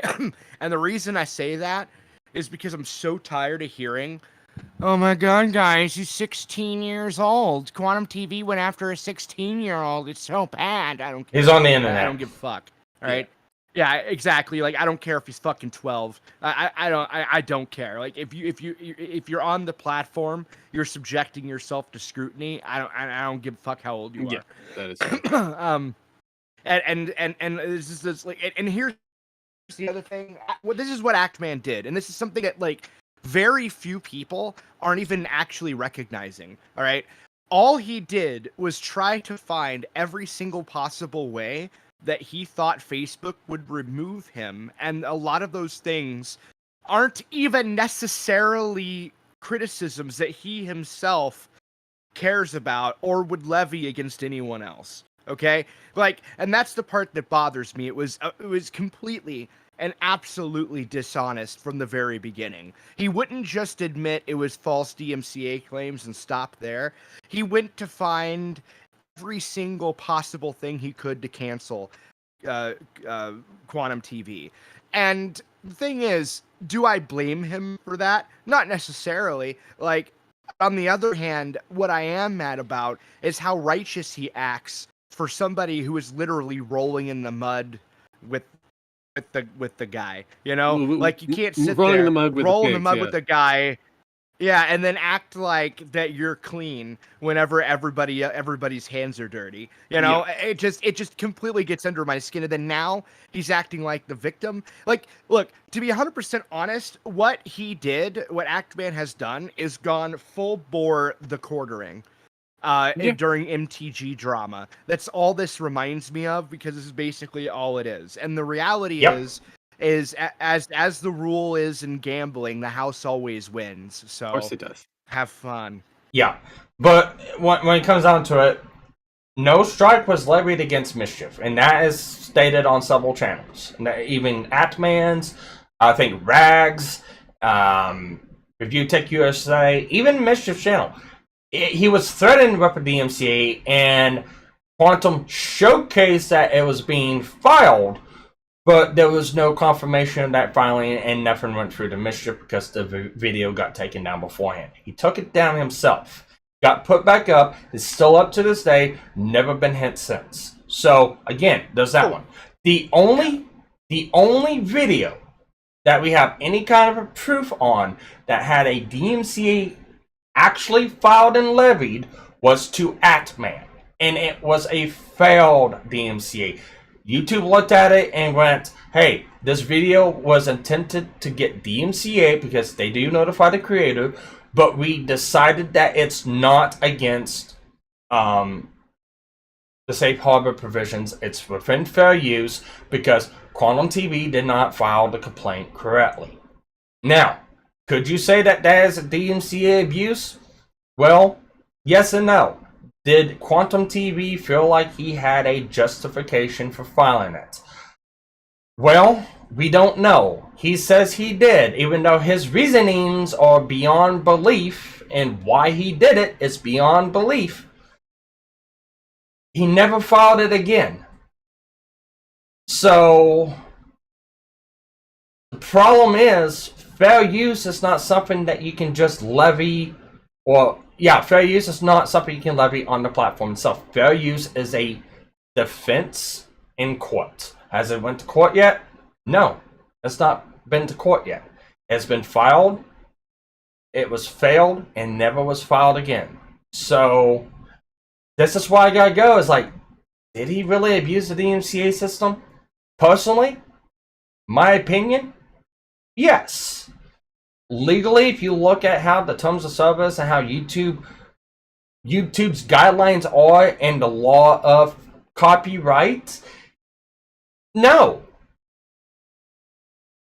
So, Solution. It's just one of those conundrums of, my opinion, yes, he abused the DMCA system. But if you look at, you put everything through the machine of, the law and YouTube and what happened and went through it, technically, no, he didn't. So, again, that's just one of those catch-22s that seems to be happening with the whole thing, because a lot of people say that Quantum TV is really dumb and stupid. To this point, I actually think he's quite cunning, actually. And not in a good way. Well, no, he's delusional. He's delusional. I agree with Vlad on that one. Yeah, he is. Oh, yeah. He is really delusional. But so is Atman. No, but anyways, what is Vlad going to be saying? Because I'm kind of curious. My solution is super duper simple, okay? Unless you paid money for a copyright, you should not be allowed to have the option to file a DMCA claim. And unless you produced music, paid for the copyright outside of YouTube, not just music, but like movies and stuff, and paid for the copyright outside of music, outside of YouTube, and until you did all of that, you cannot file a DMCA claim because you don't own jack fucking shit. That's YouTube should treat all of this. Well, it should, but unfortunately, that comes down to a law thing, not a YouTube thing. A law thing. That's not a law thing. I'm probably gonna be wrong on this, but I'm pretty sure I'm right. I don't think there's a single law on the planet that if I record a video of, I don't know, me mushroom hunting with my kid and post it on YouTube, that I own that video through copyright law. Yeah, actually you do. No, technically YouTube does. That's what I'm saying. If YouTube owns the copyright to all that shit, that's what I'm getting at. Like, you don't own it, YouTube does. And that's kind of what I'm getting at. Well, right? So basically, anything you upload to YouTube becomes property of YouTube unless you've paid for a copyright outside of YouTube. Yeah. Yes, well, yes and no, and it kind of goes along those lines, because I agree with you on the thing. It's before you levy at DMCA, you need to have a copyright registered. Unfortunately, you don't have to do that. It's not not within the stipulation of the law to be able to file. It's very vague underneath the safe harbor provisions that YouTube has to follow. And I also think that in order for you to file that claim, you should also have to pay a sum of $100 on top of that. Well, so, it's like, yeah. I'm like making it so if you are filing a copyright claim, because bear in mind, it's not just little YouTubers doing it, right? It major corporations do it too. Yeah. So everybody abuses the copyright system. Yes. Because why wouldn't Yes. you? And so like the thing is like if you were going to actually levy such a complaint, you have to give YouTube monetary incentive to take it seriously, and that's what I think the first thing should be. And secondly, more importantly than that, if you better like know that because you don't get the money back. So if you go to file that claim, you're losing $100 bill for smaller YouTubers. I don't know how you would handle it like with bigger like I don't know, music industries and shit. No, that's a drop in the bucket for them. No, but even then, if they have to do multiple claims, that does add up. You have to have some degree of penalty. Well, and the problem is that's not within the safe harbor provisions, and that's why I say it comes back down to a letter of the law thing. Safe harbor provisions, it allows any creator to be able to protect their works from anyone infringing on them. Now, you have to have a registered copyright on the video before you can make an actual claim in courts. So I feel like that does need to be a thing before you can file a DMCA. I think I think you need to have a registered copyright before you file a DMCA, because if you're filing a DMCA, you're basically saying, hey, I'm willing to go to court to this. Might as well make them already have everything in place before you go through and do that. Yeah, but okay, for your safe harbor provision, again, that's your guys' thing. Doesn't it not also make sure that it ensures or gives provisions to ensure that laws are not being violated in any form? It's all about good faith actors. You have to have some certain rules and certain provisions to ensure that certain laws are not being broken. Yes, and that's one of the things in filing it is like you must take fair use into account before you file a claim, and nobody does it. I know we're looking at a lot of people, including YouTube, that do not take fair use into account. Yeah, because that's one of those catch-22s in the whole thing, and this is why I say it's a law thing. It needs to be restipulated and reworded to effect. Your law is pretty straightforward, and I'm looking at it. I just looked at between different things. There's a difference between safe harbor and the DMCA Act. Those are two different things. I'm looking at both, and they are pretty straightforward. YouTube is failing on mandating what rules should be available to the average user, and they're not providing us the proper stipulations to prevent any form of safety if we put something up there. Again, this is supposed to be an open community type thing. That is the reason why you guys have created that. You could consider YouTube like public television. Yeah, I just looked this up. Okay, so first off, the safe harbor provisions only protect, in regards to YouTube, anyway, it actually says, court holds that YouTube is entitled to DMCA safe harbor from claims of copyright infringement filed by copyright holders. If you upload a video to YouTube, you are not necessarily immediately a copyright holder, which is what these guys are claiming. Like just because Quantum TV uploads a fucking video does not mean that he is a copyright holder of his content. Right? Yeah, and that's the issue that I have. Yes. Yeah, because we're actually facing other people that do have actual proper legitimate copyrights, or what's considered legitimate copyrights, or their belief of. And they're going to court. Whether they're going to be ruled that they don't actually hold that copyright. You talking about acerthorn? We don't. It could be anybody. Acerthorn is also within that group. If they hold a legitimate copyright, a legitimate claim, because actual people do actually go out of their way to copyright their fucking videos, all of them, and they are the legitimate copyright owner. So if you use anything of that and they say no, sorry, you can't use it. Here's the copyright. You got to give me money. Yep. YouTube has to oblige by it. I'm fine with that. As long as you actually hold a copyright. Right. You know? Yeah, same here. And this is where it comes back. People actually do this. There are some people out there. It's a very small percentage of people that do it. Because, again, YouTube is a large bastion of retards that come in. And they claim that, hey, this is my shit. You're not supposed... No, sorry. It's fair use because it's public domain. It's like this idiot... Makita, right? I think is his name. The Indian guy that has a YouTube channel. Yeah. Yeah, he made this video that actually really annoyed the living fuck out of me. So, like, he was talking about Twitch streamers that stream entire bits of content, essentially robbing who they're reacting to of views. And then bringing up copyright and shit and how you can't really DMCA them. And I'm like, but none of the people they're reacting to, like, hold copyrights. So all you're talking about is irrelevant. Now, if they were, let's say they were watching an entire Star Wars movie, you wouldn't be saying that because they wouldn't be doing that because they would know they would lose that entire video or all the money from it at the very minimum the moment they did that, right? Yeah. And so his entire argument just like falls apart because really what it comes down to, I'm gonna be 100% honest, this is all it is. Fucking greed. That's it.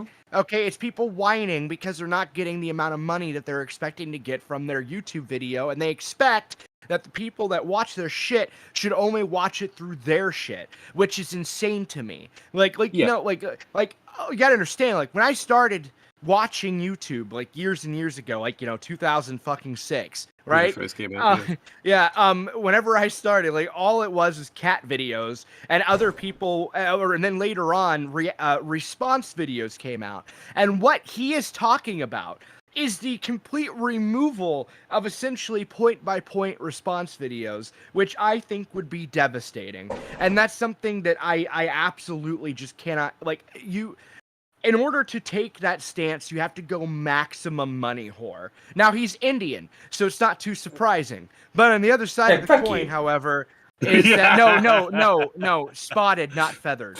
Okay. Gotcha. No. Remember, Chief running Sitting Bull there. Your people no longer class you're no longer classed as Indians. You're indigenous, First Nations,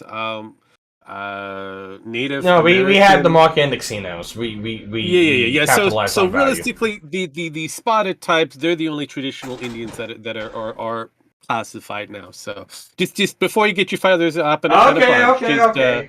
Just relax.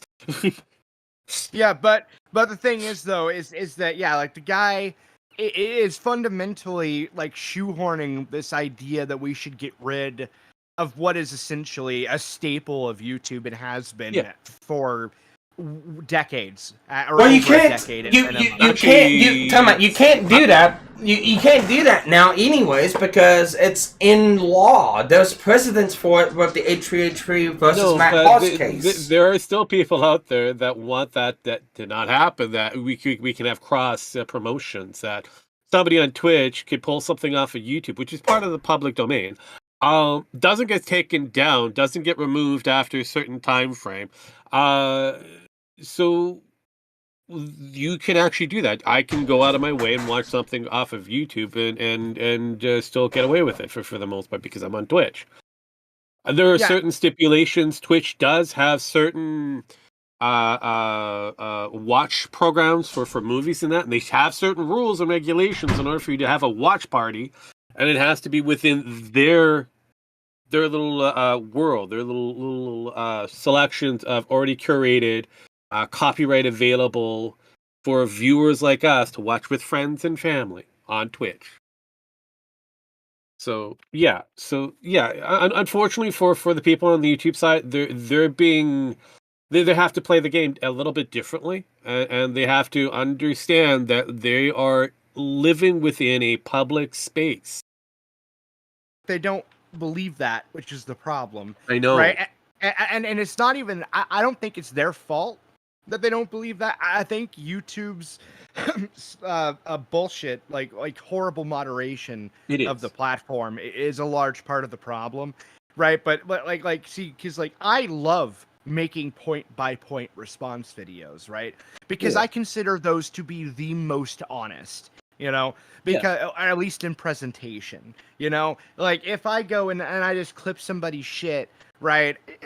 Yeah, I mean, is it more transformative? Sure, I guess it is. Meanwhile, on the other side of the coin, I'm also more likely to be accused of being outright dishonest, taking clips out of context, and I've already had this happen. All right, I made a video, attack video on Matt Dillahunty because I think he's a fucking moron, right? And then which he's since changed his opinion since my criticism, and which is annoying, and now I'm being spammed with that.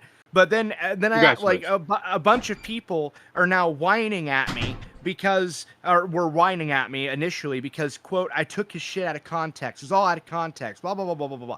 So I'm like, okay, fine. And I went and responded to the entire fucking video, the 20-minute something video that he did that I cut the clips from and did point by point and shown perfectly that the context they want does not make it any better, right? Like, so, like, and that's the problem. Like, if you remove point by point response, you're or just like full on, like, here's the full video, the full context, and I'm responding to it in general, whether it's real time or edited, right? You remove that, what you're doing is effectively taking any of the ethics away from actually doing that kind of content and making it easy for people to just dogpile and attack and give no context whatsoever. Then everybody just turns into Keemstar, is basically the point. Pretty much. Well, and it kind of comes down to this too. So rehashing a little bit of stuff that we went through back at whenever the Knights of the Round Table closed out. You ought to remember this. But before you do that, do you recognize you have a new person in I already did, and they already got a wrench, but they haven't responded back. I seen you said evening to them, so that's. I just want to make sure. Phil Durant, I think that's how you pronounce it. Yeah, Durant. Yeah, just go with that. Yeah. Yeah. Anyways, yeah. Before I say anything else, there is a wrenched person in chat. They come in and might kind of raise some eyebrows. Just letting you know right now. The real, I do mean, is the legitimate Quantum TV. Did come in on one of my videos and did comment while I was premiering. It's not a fake channel. It ties directly back to the actual Quantum TV channel. So it was actually Quantum TV. Okay. Just saying that. So if he ever pops in another one of the videos and people see a wrench, well, that's because everyone on the channel that comes in and comments gets a wrench. That's just how I roll with things. Yeah. If the Atman came in and said something, he'd get a wrench. I was going to ask, did you want a ticker tape parade that you finally hooked an autistic Spurg? Yeah, it only took me saying something somewhat positive about him. True, but still, I mean, congrats, I guess. Okay. Well, yeah, it took long enough. I'm really upset though that like my video. Like it went from 0 to 130 views, like almost instantly. Like it was like in a few hours, and then just stopped. Yeah, like and I'm just like, oh my god, same here. Are you kidding me? No, this is the problem. This is something that I said before and been leaning towards for you behind the scenes, Sparky. 3 days ago, Hot Take Quantum TV did get his channel back. Here's the proof.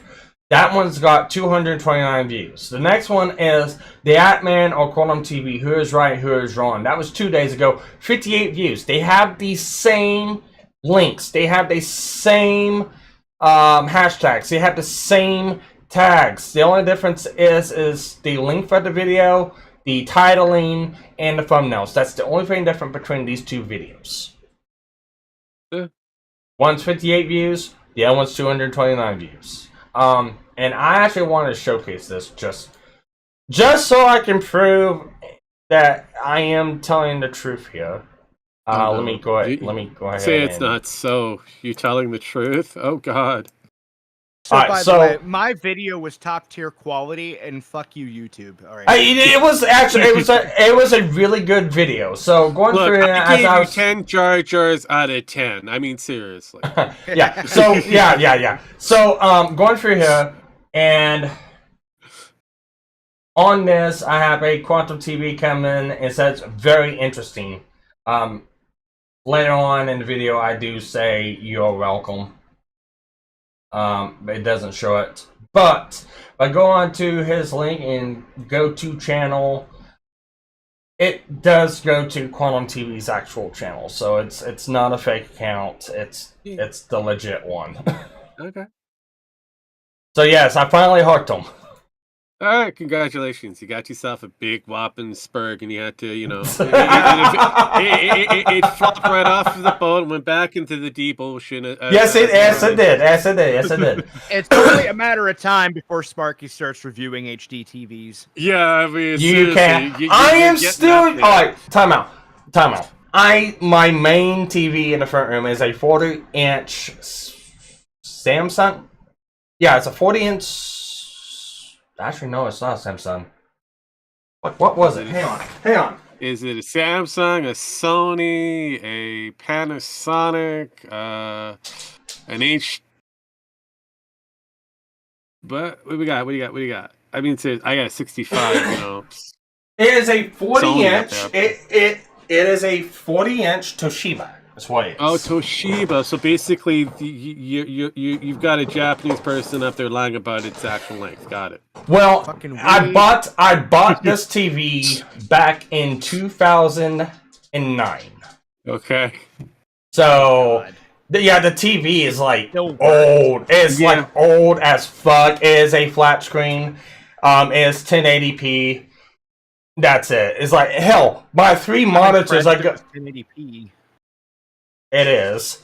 My 3 monitors. I paid like $1,400 for that TV at the time. Now it's like I could probably sell it for like $200, maybe less. Probably less. But my 3 monitors I got on my computer are 3 27-inch HP monitors, 1080p. Nothing else. Because for me, I don't need anything more than 1080p. That's good enough for me. I am blind enough as it is. It doesn't matter if the resolution, the detail, the quality is any better.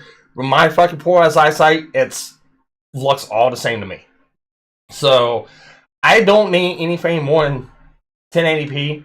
And for me, I'm not one of those colored color files on resolution and quality of fucking TV screens. I'm going to set these settings to a point where it's visually pleasing to my eyes. I don't care about true color. I don't care what the true resolution is supposed to be. I don't care what the true lighting is supposed to be. For me, I turn that fucking gamma up because I want to be able to see the background. So like for games, playing 7 Days to Die and all that, the gamma gets turned up so I can see. So that's because you're blind as fuck. You know that. I am blind as fuck. So, so settings on TVs don't really come into play for me. I set them however I want. And realistically, settings, an actual professional person that goes in and fucks around with your settings, they actually take that in consideration. Unlike somebody who says that they do that for a living and just, puts up numbers. The fucking saturation of some of those fucking pictures turning your white people almost into tan people. It's like, yeah. Yeah, quit blackwashing the people with my television settings. Actually, my personal favorite's always going to be Naughty Dog doing an actual whitewash on their actual game. That's still hilarious. But yeah, like thing is too. I was gonna say about the thing. Yeah, the The thing Ackman with the thing? thing, Yeah. the drama, Yeah, the drama. drama. The I Dramans. just, I'm really upset that so many people are just like, or that not enough people, I should say, aren't actually sitting back and thinking, gee, maybe they both suck. You know, Yeah. like I hate saying that because like it makes me come off as like the contrarian or whatever, like usually. Yeah, but But I you're a mean, shithead. no, We it love you just for it. bothers me. Yeah. No, I mean, If somebody actually wrote in the thing, they said they should have stuck with making fun of Quantum TV instead of what this video you made here. And then I said, why would I want to do that when I could just nuke the field? Because that's like my whole attitude with this situation is that like everybody Nuke the field. shit. Yeah. Look. I mean, put it this way, okay? Whenever you have a fucking internet gnome on your side, then there's something probably wrong with what you've done. Mhm. So, Yeah. and that's just my really hot take there. But yeah, that's what I think about Keemstar. Like, I don't ever, the moment Keemstar ever defends me is the point where I should start being worried about my existence on YouTube. Yeah, you You might. know, because it just, yeah. Actually, I just if cannot stand Keemstar actually Keemstar. notices, you should be worried about your existence on YouTube. Yeah, well, I mean, whatever. But Yeah. I mean, like, I don't think that'll ever happen. So it's No, fine. but he could, but you never know. He's never know. What is he gonna do? Have me mass reported so I could make another YouTube channel anyway? Most likely, yeah. It could Yeah. happen, right? But no, I just like the whole thing is dumb, and it was easily avoided. And I should say too, when it comes down to it, somebody asked me who the fuck these people are, because believe it or not, people of the internet, most people have no idea what the fuck is going on. All right. And so with that said, like they asked me who the fuck these people are, and I described it to them. I said, well, one is a gamer, that was made famous on YouTube, for his shitty gameplay of Halo, and the other one is a HDTV reviewer. Yeah. Yeah. Yeah, he's he's The whole TV thing, reviewer. and that is the funniest thing. It's the funniest thing ever. Like to me, you know, because it's so dumb. Like if you really think about it and look at it for what it is, all right, it's dumb. Also, Actman is over fucking reacting. Like he got a warning, so prior to him getting Demonetized for about 30 days. permanently demonetized. No. According to YouTube, they don't know if it's going to be permanent or if it's just. It's indefinite at the moment. Yeah. It is. Yeah. Yeah. Okay. He has to reapply. Well, he has to reapply for it, but there's a chance Basically, UT may not. Yeah, no, honestly, at the end of the day, a person like him, he can reapply and get it back within a month. It's fine. Well, the point is though, is that before that happened, he got a community strike warning and threw an absolute childish fit, and that blew my mind because I'm just like, dude, holy fuck, dime a dozen, chill the fuck Dude, out. have you seen his fucking Twitter? Yeah, that's what I'm referring to. And on top of that, and here's the best part, and this part probably bothers me the most. Okay, I was watching Augie something or other do a video OFC discussing it. Commentary community, yeah. And oh my god, what he fucking said annoyed the shit out of me. Augie is a dumbass. Well, you might not see the. Yeah, he's like, you may not see, the YouTube partnership being removed is a big deal, like demonetized being, but he won't be able to grow. He'll only be able to make videos for his 1,000,000 and something subscribers, and that's it. And I'm like, only his 1,000,000 and something subscribers? Are you kidding me? Only? Like, are you serious? You know how many people in that 1,000,000 can share those videos amongst other people without YouTube even requiring to use its algorithm at all? Like, did you think through what you just said? Holy fuck! Only 1,000,000 and something. Like, oh my god!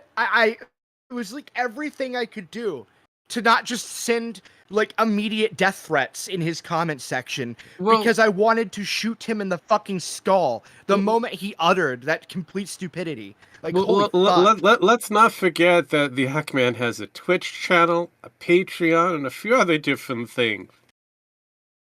So he's kind of out on the YouTube dime for ads. Ooh. But, $1 million and something. Yeah, but he has the... And that only turns around to be maybe because of the way how sometimes YouTube does things. He's lucky to get $1,000. If he's lucky, maybe $10,000 in return on revenue because of that $1 million. You would think, you get $1 per, person that's on there. No, that doesn't work that way. You get a small fraction. Dude, looked up his Patreon. You know how much he makes a month? Go for it. He makes $4,200 per month. Yeah. On Patreon. Yeah. He's hurting for money, guys. Yeah. Monthly. That's I'm good. I'm gonna showcase this to you guys, and I'm also showcasing it on the screen. But I'm gonna go for a tweet chain right here. No, yeah, it's like chain. So somebody posted something. I guess the Ant-Man is blowing it. Part 2. What do you think about these people talking about stuff on this? Is like there's one person calling someone isn't doxing, which he's right on that. Really, Mac Show. Yeah. If you know who Really Mac Show is, I mean, I know the name. But it is a form of stalking, but nonetheless. Well, isn't doxing. No, I didn't say doxing. I said stalking. But, well, see, yeah, Atman isn't going with the whole stalking thing. Yeah, it's doxing. I know. Actually, even that, he's... Yes and no, he's stating that his family has been doxxed. I don't see the information anywhere. Hang on. But he also claims that his family is being stalked. So... And he's also made police reports... And he's also made police... He's also made police reports because of that. Hey, so it is questionable. It is questionable on by whom, because again, these are police reports. These are ongoing things. So you can't just say tell everybody who's stalking who. Like I can't tell you who's my stalker if I have one. Yeah, well, and here's the thing with that. Atman's only made a statement saying. Well, Atman's only made a statement saying that it wasn't Quantum who's doing this. So I'm stating that that information is out there and it's stalking related. It isn't stalking related. Yeah, well, we're using the one doxing because that's what everyone's using. No one's used the term stalking. So we're going to stick with doxing. Everybody's going through this whole doxing scenario. They believe the doxing is the biggest factor here, and it isn't. Yeah, it's not. Yeah, it's a quantum leap of logic to call it stalking. Yes. I would call it doxing. But anyways, that was actually pretty good. Yeah, that was a good pun. But so we go through here, Nicholas Diorio. Oh God, Nicholas Diorio. He's friends with Augie RFC. So there you go, Vlad. See, I would say getting a phone number and contacting her would be doxing. Is like, I get it. That's just not what it is. Calling someone isn't doxing, though. It's shitty. It's creepy. It's literally isn't what this is, though. Which is correct. He's talking. Yeah. At least I thought it was releasing people's info to the public with malicious intent. See, no. I think gathering it with the intent of harass is good enough for my book. And I typically want to engage in semantics, definition arguments when it's this blanked. I would. It's like, so credit card information, driver's license information, numbers, bank accounts, that was released? No. Even then, it's like numbers, conversations, addresses weren't released. So, again, you cannot call it doxing. You can call it stalking. It's not doxing. Really comes back and says it's important to get definition of doxing because that's what that would be why YouTube didn't take action. Can we not condemn it and say it's not doxing? Search for and publish private or identifying information. He should have done it as outside harassment. Yeah, he should have done it as that. That's what we're talking about here. Yeah, no, because doxing at the end of it falls afoul within the laws have been designed for harassment, threats, and stalking across the board of whatever nation that you exist in. If it is very lenient, if you perchance happen to be in a Muslim state, it's kind of questionable. But again, we have laws that are designed to prevent or at least fight against stalking, harassment, and threats. Doxing is a little You bit. You can't go after it legally for doxing because no private information is released. It's kind of that weird gray zone. If you're public information and the public information leads to other players, then it becomes kind of known information up to a point. That's why I avoid the doxing topic. I'm going directly to what Quantum TV could be considered a form of stalking by calling up Ackman's out of the blue. Yeah. So Absolutely. again, they're going out to the fact that they call his mom.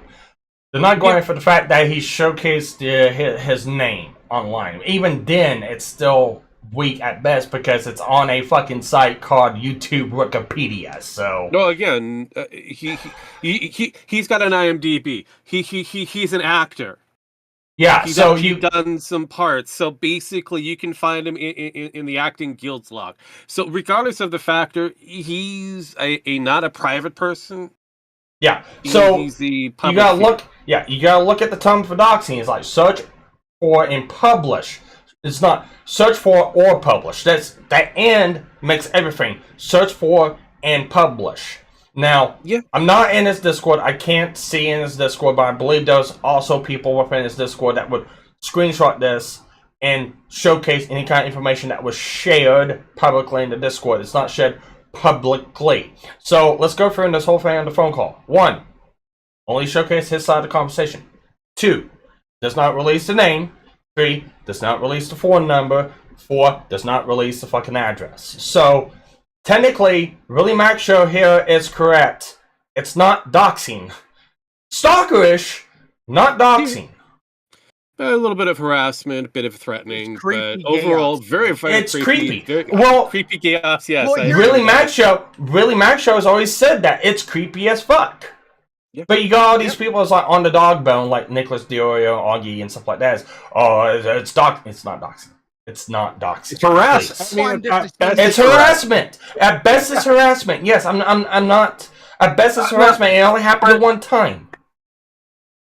The thing is, the reason actually you could consider it harassment right off the bat because the threats of we don't want anybody to get hurt here could actually bring this into a more legal matter. Well, let's time out. Let's look what's already said. We don't want anyone's family to get dragged into legal matters. Correct.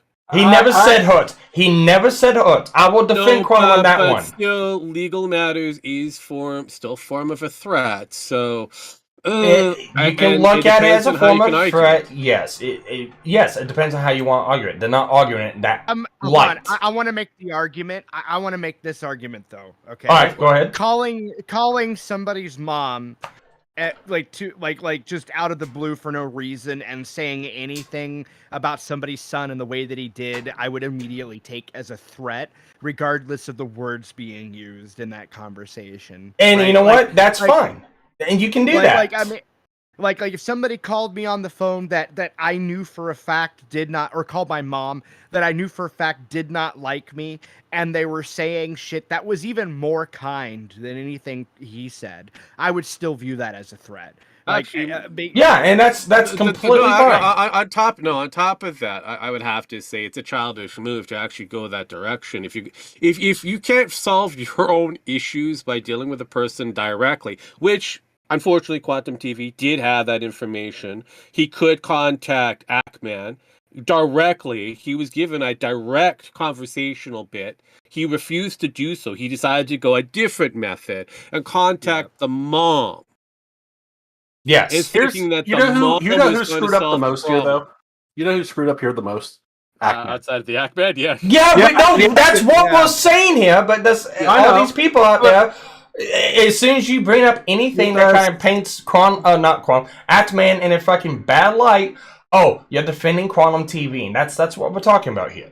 I think I'm The gonna make a second response he video brought for this to the internet, instead of taking care of it legally, he fucked up. Yes. I'm just getting my opinion out there. Well, And yeah, here's the thing. Okay, go ahead. It could have been, if he had done this a different way, this could have been taken care of 100 times faster, 100 different ways, and nobody else except maybe Quantum would have paid the consequences of some sort. I'm sorry. Well, if you look at the interview that the Ackman had with Philip DeFranco, the most recognizable face on YouTube, who is mainstream. No matter how much people say, "Well, I don't think he's mainstream." No, he's mainstream. He's right where right beside where the advertisers are, where that advertisement dollars is. That's how influential this Ellen DeGenerate knockoff is on the YouTube space. Yeah. Now he hold himself was kind of confused on what Ackman was doing. Right, If you looked at it and his reaction to the statements that the Ackman had, he was in completely confused and confuddled. Because he came into it as like, yeah, he came into it as like, and he tried to heal it off, going, well, I can tell that this is kind of satire, pushing the edge a little bit. It's like, bullshit, DeFranco. Call it out what it is. It's fucking stupid. He ought to have known better to fucking do shit like that. Okay, let's be honest. Okay, like, people are missing a crucial bit here. Okay, and what Jim Mack said is absolutely true. And the reason for why what Jim Mack said was true is because nobody wants to mention this one part. Okay, and that is, or they don't think about it. Actman wanted his cake and to eat it too. He wanted to do all of that and make money. I was going to get there, but thank you. Yeah, yeah. Like that's all he wanted out of this was, and he doesn't want to take this to legals. What you're saying, right? He just wanted, he wanted to make. If anyone's clout chasing, it was the Atman. Yeah, no, it was. Now let's continue on. Quantum 2, though. I honestly believe both of these people are bad actors, and they should take care of this shit in a different way. Both. Yeah. No. That's pretty much the general consensus. Now let's continue on this tweet thread, because Nicholas responds back. Yeah, I don't disagree that this. I'm just gonna let you guys know I'm going away to get something to drink. You can continue what you're doing with. I'm hungry still. I just got done mowing the lawn. Gen X, you can respond as the old Gen Xers in my behalf while I'm away. I will be back in the next couple of moments. All right. So, anyways, Nicholas Dior comes back and says, "Yeah, I don't disagree that the written definition. I just don't think there is a meaningful difference that I would go rush to correct. He isn't as bad as someone who tweeted it out publicly, but the idea was to use private information to intimidation. Fuck him." Is like, yes and no. I mean, he basically called beforehand and then did the thing and then posted it publicly to say, yes, I did this. I wouldn't say it's intimidation, and even if you want to say it's intimidation, did it intimidate? No, because that man continued on and doubled down and doubled down and doubled down. So if it was it doesn't. Yeah, it does not matter. It does not matter because if that's the case, it needs to be dealt with legally, not we don't know online. Here's the thing: it's not so much whether or not you're intimidated; it's the attempt of intimidation that matters. Was there an attempt made? Yes. Was the person who intimidated? Doesn't matter really. If yes, it could take more legal action. No, it was just pissed off. Yeah, that's still it's two people trying to rip their fucking dicks out, throw them on the table to prove who has the biggest one, and they both got smashed. They both have small dicks, is what you're saying. Yeah, pretty much. It should be said they both have very, very tiny penis. Very, very small penis.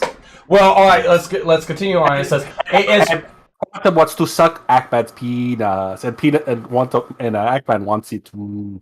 So, well, I'm not gonna say that. I'm tapping into the homophobe shit of Quantum. Well, we're not doing it here, so you can do it on your own channel. That's a Gen X thing. Well, that's fine. Do it on your channel, not on my channel. Anyways, Really Mad Show comes back and says, it is meaningful though, because it is the difference of breaking TOS or not. He is correct on that one. Oh, yes. TOS is the question here, not a statement of fact of law. So Nobody cares about the TOS. Well, Atman does. Atman does. No. Even YouTube. Especially YouTube.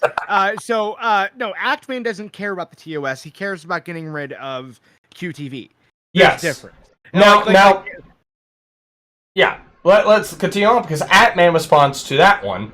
Bro, I have no idea what kind of drugs you're on, but let's say we disqualify the doxing and hate speech as you suggest. All right, we still have copyright abuse, child safety policy, scam, cyberbullying, harassment, harmful and dangerous content, external links. It's like, so that's what it means. It's like Atman does. It's like, okay, you want to do this, Atman. You also broke TOS yourself. Honestly, at this he really wants to die on that hill. Here's the thing. I think they're both in on this, and they both want to get clicks out of it. You know what? I want to put it past both of them. I want to put it past both of them. Anyways, that's what the Atman responded with, and it says, I feel you're taking this as me defending Quantum. No, I'm just trying to get everything straight.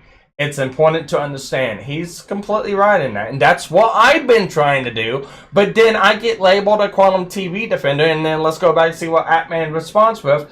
You are willfully misunderstanding everything just as you did on Augie's podcast, where you claim there was no proof of QTV copywriting people. I showed you the proof of that and you still didn't get it. Now you changed the goalposts and doing the same thing with doxing. The only one here changing goalposts is Atman, because I even proved the fact of there's only one attempt of actual copyright. That was to Atman. It didn't go through. He didn't redo the strike against Atman. If Atman's that fucking pissed off about it, take him to court over it. I'm going to make another hot take real quick, and it's really short. Okay, so... really what this comes down to is Actman just doesn't have the balls to do what he wants to do. And what he really wants to do is just call Quantum TV a nigger. Okay, that's all it's about.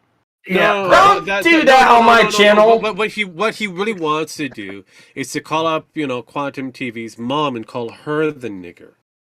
Don't. Okay, but he can say it. He can say it. I don't care. I'm not doing that now. Here, Sparky. Here's the thing. You keep on saying there's a goalpost. There is no goalpost. There's a sinkhole that keeps getting bigger and bigger. I'm not the one saying goalpost. That's Quantum TV. That's Atman. Okay, that's fine. But here's the thing. There is no goalpost. There is no fucking. There's a sinkhole where everybody just throws their shit into. And piss, and anger, and vomit, and race. They throw, and we see what the fuck happens. It is a ghoul. It's a glory hole, is what it is. It's not a fucking goalpost. It's a fucking glory hole. A giant fucking glory hole where everybody throws their shit in. Yeah. I'm not trying to be. I'm just. Well, I mean, if it's a good size hole to stick your butt into, yeah, of course it's gonna be. Exactly. There you go. It's basically a toilet. It's a human. It's pretty much. It's like we used to call them outhouses, and they were kind of vertical, and yeah. But there's no outhouse big enough to hold all this shit. Yeah, no. Oh, Jesus.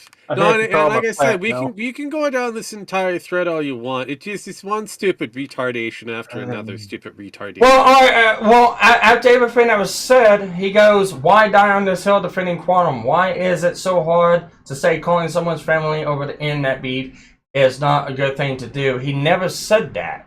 And he's never defended Quantum. See, this is the reason why my stance on the whole thing has changed so much within the last couple of days, because the Atman has pretty much proven that he is far worse than what Quantum can be. This is what I like to call YouTube autism or internet autism, basically where everybody doesn't want to take in the whole text and just want to look at what they the things they don't like and then spew on it. They don't want to look at the whole context. of what's said. Of course, it's hard to put out the whole context of what's said in a fucking 120 characters, 200 characters. I don't know what the fuck it is anymore. 240. On 240, fuck, you know, I can't wait for them to go for 420. But still, but Elon Musk takes over 420 characters. There you go. That'd be very ironic. Actually, he should do that. You know he's going to do it. 420. That'd be great. We're going to give you 420. And No, you know well, what? he You never have to change it did again. smoke up with Joe Rogan on the Joe Rogan show. So no, he should change it. No, he should change it to 69 characters. Nah! Fuck everyone. 669. Yeah. That way you can reverse the 9. Every once in a while you can reverse the 6 and get 666. Yeah, I mean, that's another possibility. So there you go. Hail Satan. Hail Satan. Someone like Quantum TV would never find himself on that. That's for sure. Oh God, yeah. He is on Twitter, the Devil's Butthole. So yeah. I mean, here's the thing. Here's a man that claims to be Sparky's religious publicly and is on the most disavowing you. evil fucking platform there is, next to YouTube. Yeah. Only next to YouTube, I should say. Jesus. Well, they're making the metaverse, so no one's going to be able to touch that shit. That evil shit. Oh. Yeah, so right now, the Ant-Man is, I hate to agree with fucking Quantum again, but it's like, fuck, the Ant-Man's fucking self-destructing himself. That's all this is. That's good for your channel every once in a while. Well, I mean, you self-destruct, you make an apology, and then all of a sudden you end up having another 1 million subs. You say, I'm sorry I beat my kids, I'm sorry, I hit a cop with a car, stuff like that, and then you become famous again, and it's all alright. Yeah, I mean, Hollywood does this all the time. Yeah, Look at happens a lot. the Raider. I'm sorry I stole from a shop because I'm a kleptomaniac, and Who was that gay ass makeup dude? Oh yeah. He had a huge Twitter spat. He was proven wrong, and he made a fake apology, and then all of a sudden his followers plus more showed up. So Yeah. I mean, really. Yeah. It's honestly that's what this feels like, and then Quantum will get his subs up. I mean, honestly, here's how this. You know how you fix this whole problem? ban them both. Or ignore them. I mean, Well, you can do that too. But here's the thing: the whole thing for me started, like I said, I never intended on getting this far into the rabbit hole with this whole situation. The only thing I did and wanted to do was just point out, yes, it looked like it was DMCA abuse. This is the reason why I'm speaking out about it, because I have been affected by that personally. This is why I don't agree with, and so on and so forth. And to me, I feel like that's as far as it needed to go. And you had Ant-Man, calling out, basically brigading. He has brigaded Quantum TV. What does that mean? It means calling forth your followers and calling forth your followers or others to go on a campaign against someone else. Basically crusading. Yeah, basically is what it is. And he done that against Quantum TV. We got to get him banned off the platform. Get this piece of garbage off of YouTube. That was his terminology he used in both of his videos. It's almost no, it's not just his term. It's being used by everybody that is going against Quantum TV. So technically, they're on a crusade. Technically, it's brigading. So there's another terms of service that Ant-Man himself has broken. Yeah, nobody cares about the terms. I know. Ant-Man does. No, he doesn't. No, that's the problem. Rules He for is thee, going not for out of me. his way to try to get rid of Quantum TV based on the factor that Quantum TV has broken all the terms of service. Okay, so here's the thing. Okay, the reason I'm saying he doesn't care about the terms of service, Sparky, is because he only cares in so much of how he can use it against somebody as a weapon. Yes, and he's being a hypocrite. Yeah, he used everything else as a weapon, right? Like, he went on the guy's YouTube or his Twitter page and all these other sites to try and find like the worst things he could possibly find on the guy. in order to to cancel him because cancel culture, bruh. And the thing was that he didn't care about any of that shit. Yeah, no. Only if it benefits him. Only if it benefits him. And then he had the balls to call him a narcissist, and look how he's acting right now. He's going into full-blown narcissistic self-destruct mode. Yes. Yeah, this is what's happening. We've gone past the cancel. It is cancel situation. culture. No. We're life ruination. We're now at life ruination. We have to ruin your life. Yeah, well, unfortunately, Act-Man's doing a really good job of doing it to himself. Yeah, unfortunately. So, I mean, at the end of the day, the problem is like, again, what I stated, Act-Man, why are you doing this to you? You need to get off of this. You need to stop. They need to let He's not going to. He's not going to. I know he's not going to. I've said this to Quantum TV. I'm going to say exactly to the Act-Man. Get your cracker ass up. Move on. It's over. Take your fucking L. See ya. And I agree with really Matt Show on fucking Twitter. It's the exact same thing I've been doing, but then you get Act-Man going, oh well, why are you defending this? Why are you defending Quantum? It's not. He hasn't been defending Quantum. He said, yeah, these actions are not good. Same as me. Mm-hmm. But it does not fucking break terms of service. Yeah. You have broken terms of service. You got caught doing it. The only difference is Quantum didn't get caught doing it. Oh, okay. He didn't get caught breaking terms of service. Okay. Yeah. Quantum has it. Act-Man has. Quantum hasn't, even though a lot of that data has now kind of been expunged off of his platform. The unfortunate thing for Act-Man is that he was given a sexual misconduct or whatever it was, a violation, all because of a picture that some say wasn't his, but he put it onto his video. Yeah, okay. And that's part of the terms of service for YouTube. Yeah, so he actually had that same picture, because that was a thumbnail, if I remember correctly. Yeah. Yeah, but he had that same exact picture in his initial video where he was saying that everybody should cancel, and I know because I just went back and rewatched it, and the reason that picture came about was because Quantum TV was mocking Real Tech USA for freaking deep throating a freaking whatever that stupid Review Tech is a weird queer himself. So yeah, but he was deep throating a cucumber. And so that's where the meme came from with the cucumber and Quantum TV. Now, here's the thing. This is where so on one hand, all right, I understand the frustration with being annoyed that the video's taken down over that thumbnail.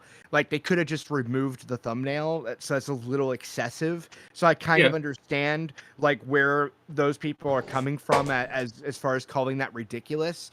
Especially whenever I have a video where I replaced a picture of AOC holding a mic. I replaced the mic with her holding a rainbow dildo. With her mouth open. So I broke the same rule apparently.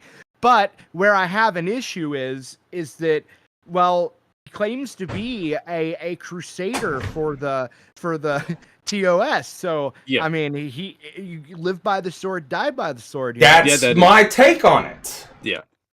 That is where we're going. The Act-Man has done this to himself. Yeah, I agree. And the thing is that but the problem is nobody wants to point this out, and instead they say bullshit like he's demonetized and can only make content for his 1 million and something subscribers. Yeah. Well, I look at it this way. There are a small handful of people have pointed this out and said it's kind of a stupid idea to go on an actual campaign. And that's also Griffin. Griffin Gaming has also pointed that out. He's on the same page as we are. It's a dumb direction that this has been going on. Griffin Gaming is the only one I can really stand behind because he's called out both sides. Yeah. And he really has. And he brought out his interactions with Quantum TV. He has said that this whole situation's stupid. And he's not taking a side in it. Yes, he's said this is what's happened to me, and it is a chain of factual events that happened that form a pattern of behavior. I will agree with that one.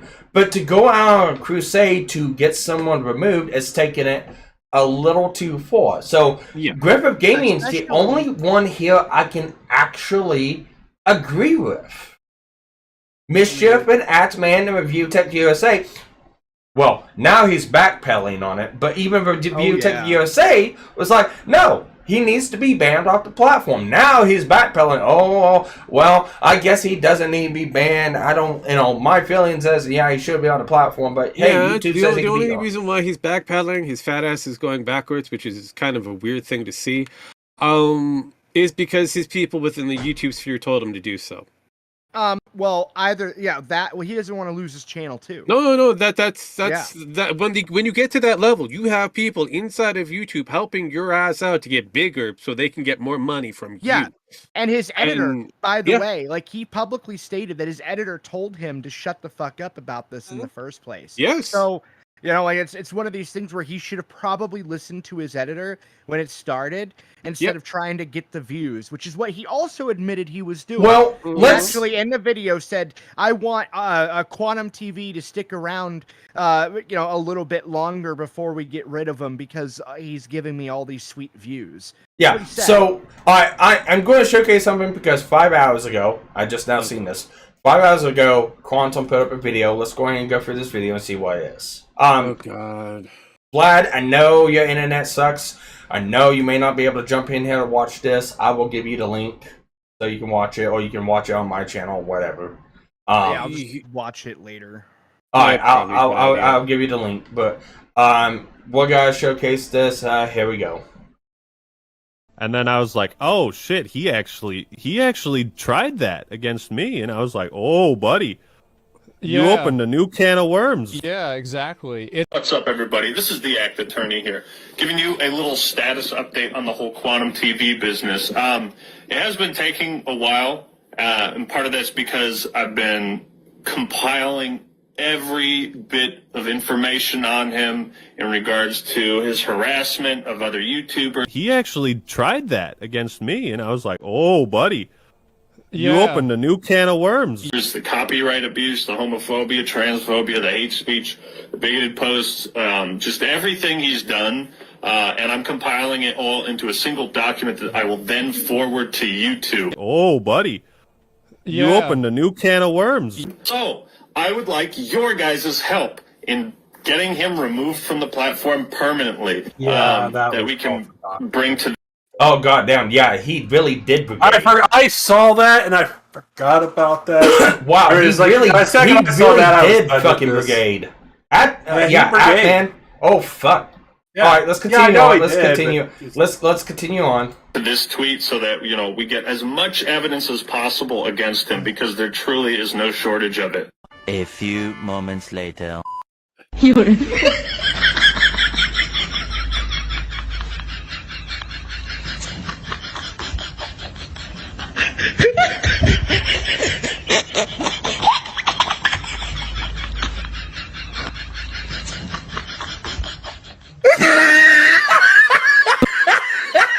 Why did he always use the same giggle?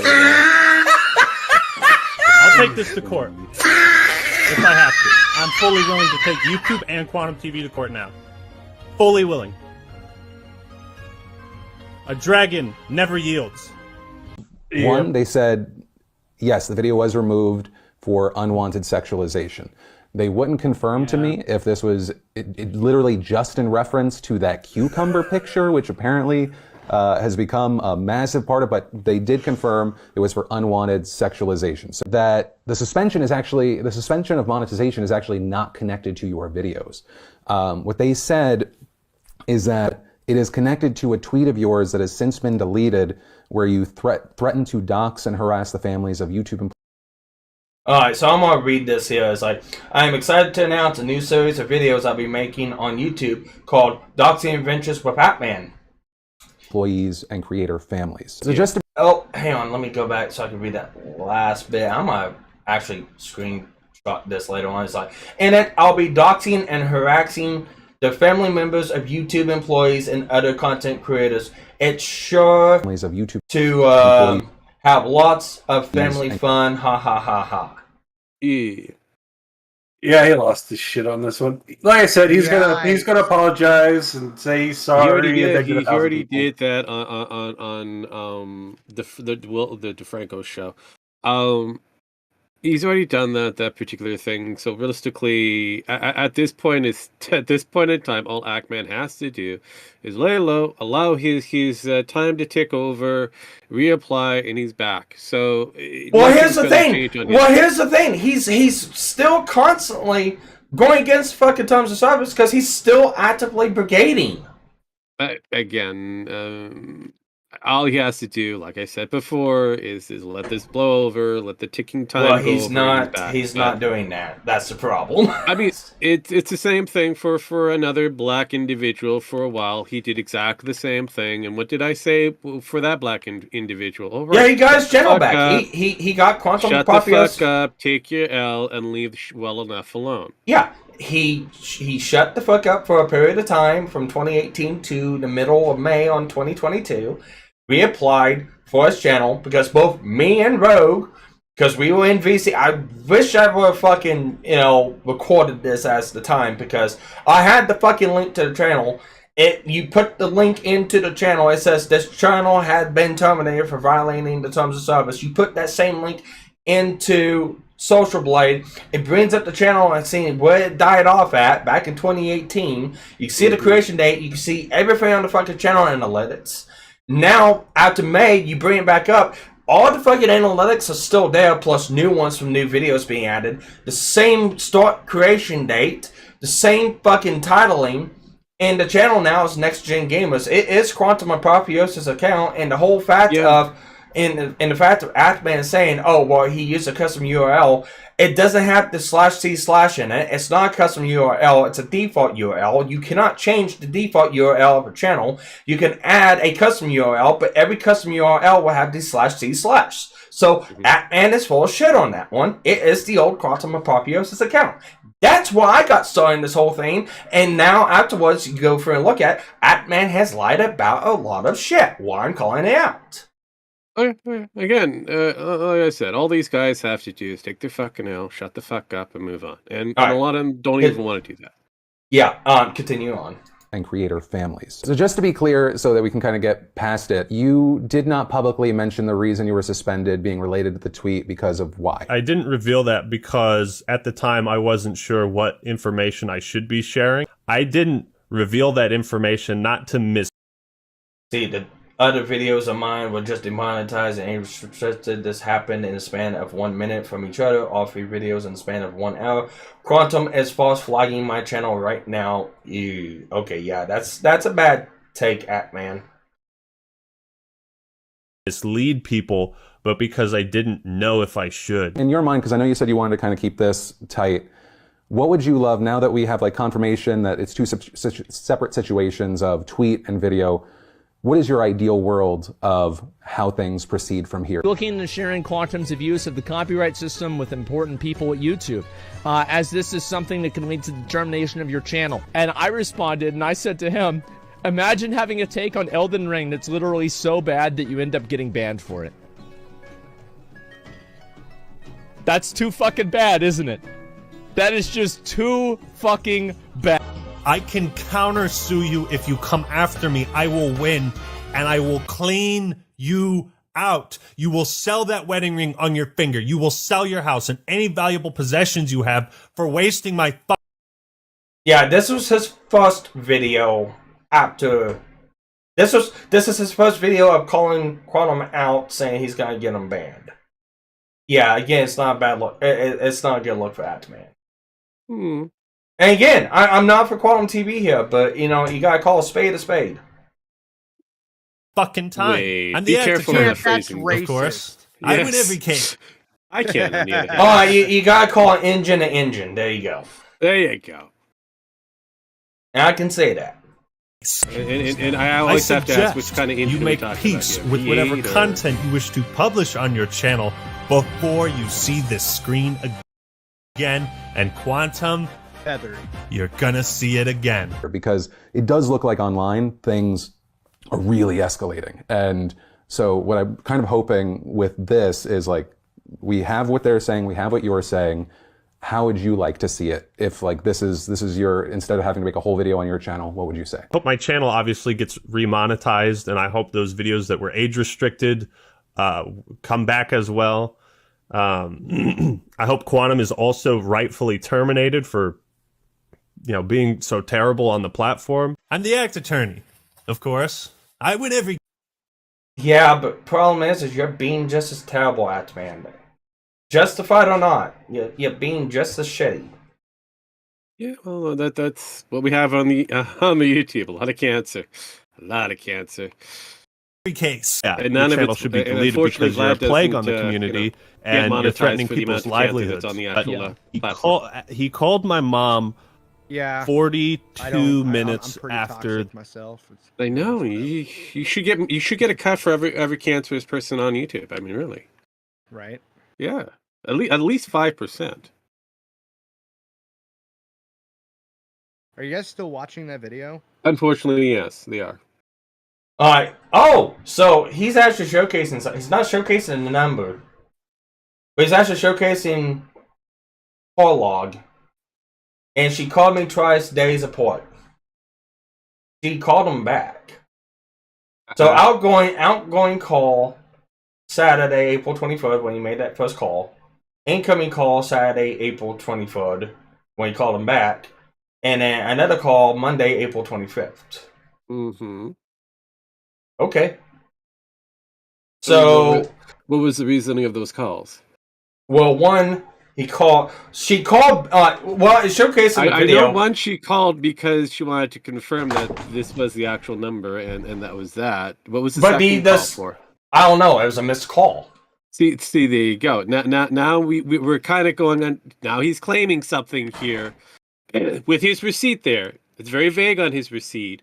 What was the reasoning for the secondary call? Was it the factor that it was on speed dial? Was it on... Because again, auto dialers are auto dialers. If you call a number and then you pick up, try to call another number, sometimes you can make a fuck up. Yeah, there's no telling why, but, you know, Quantum is showing whether if it's legitimate or not. Again, calling the question, because one, we don't know the number. It could be another number. It could be a fake number. It could be...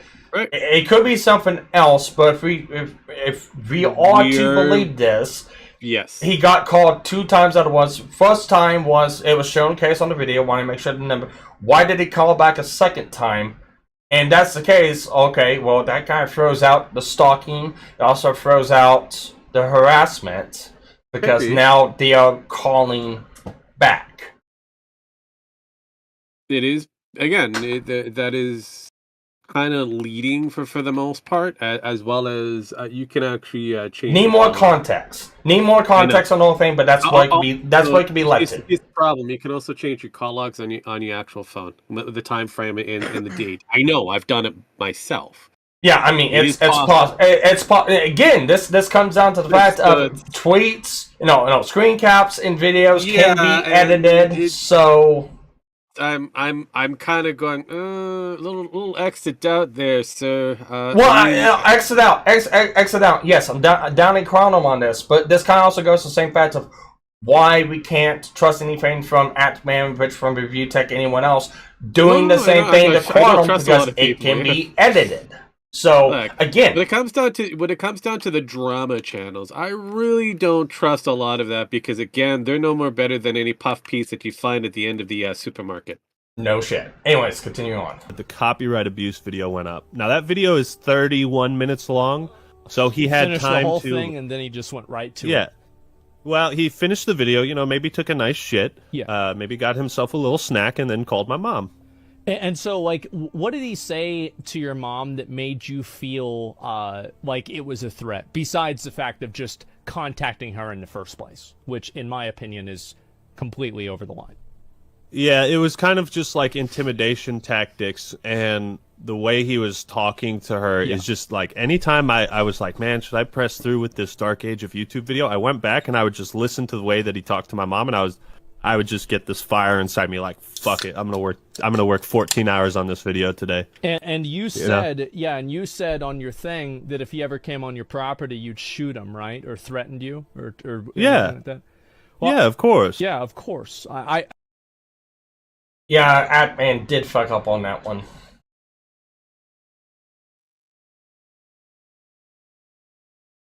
We see you, we shoot on sight. He did say that. Okay, hold on. No, I'm gonna defend Actman here. I'm sorry. Well, no, time out. If you gotta go back and through and see the original tweet, he did say that. Now, what if he was mean and different? He's kind of justified by the way. I mean, realistically, I mean, okay, like, so how Quantum TV took that was dishonest as fuck. All right, anytime like we see you, we shoot is obvious, like objectively in every single state in the country is taken as don't come into my house. All right. Yeah. Like nobody thinks about it in any way, shape, or form beyond that except Quantum TV. Like I think everybody understood what I'm a Actman Canadian and I understood that. I understand it too, and I'm not disagreeing with. I'm not disagreeing with that. However, I mean, he has a point. That's not what was said to begin with. To begin with. He clarified afterwards to begin with. No, that's not what he said. So technically, it's dishonest. It's dishonest. Yes.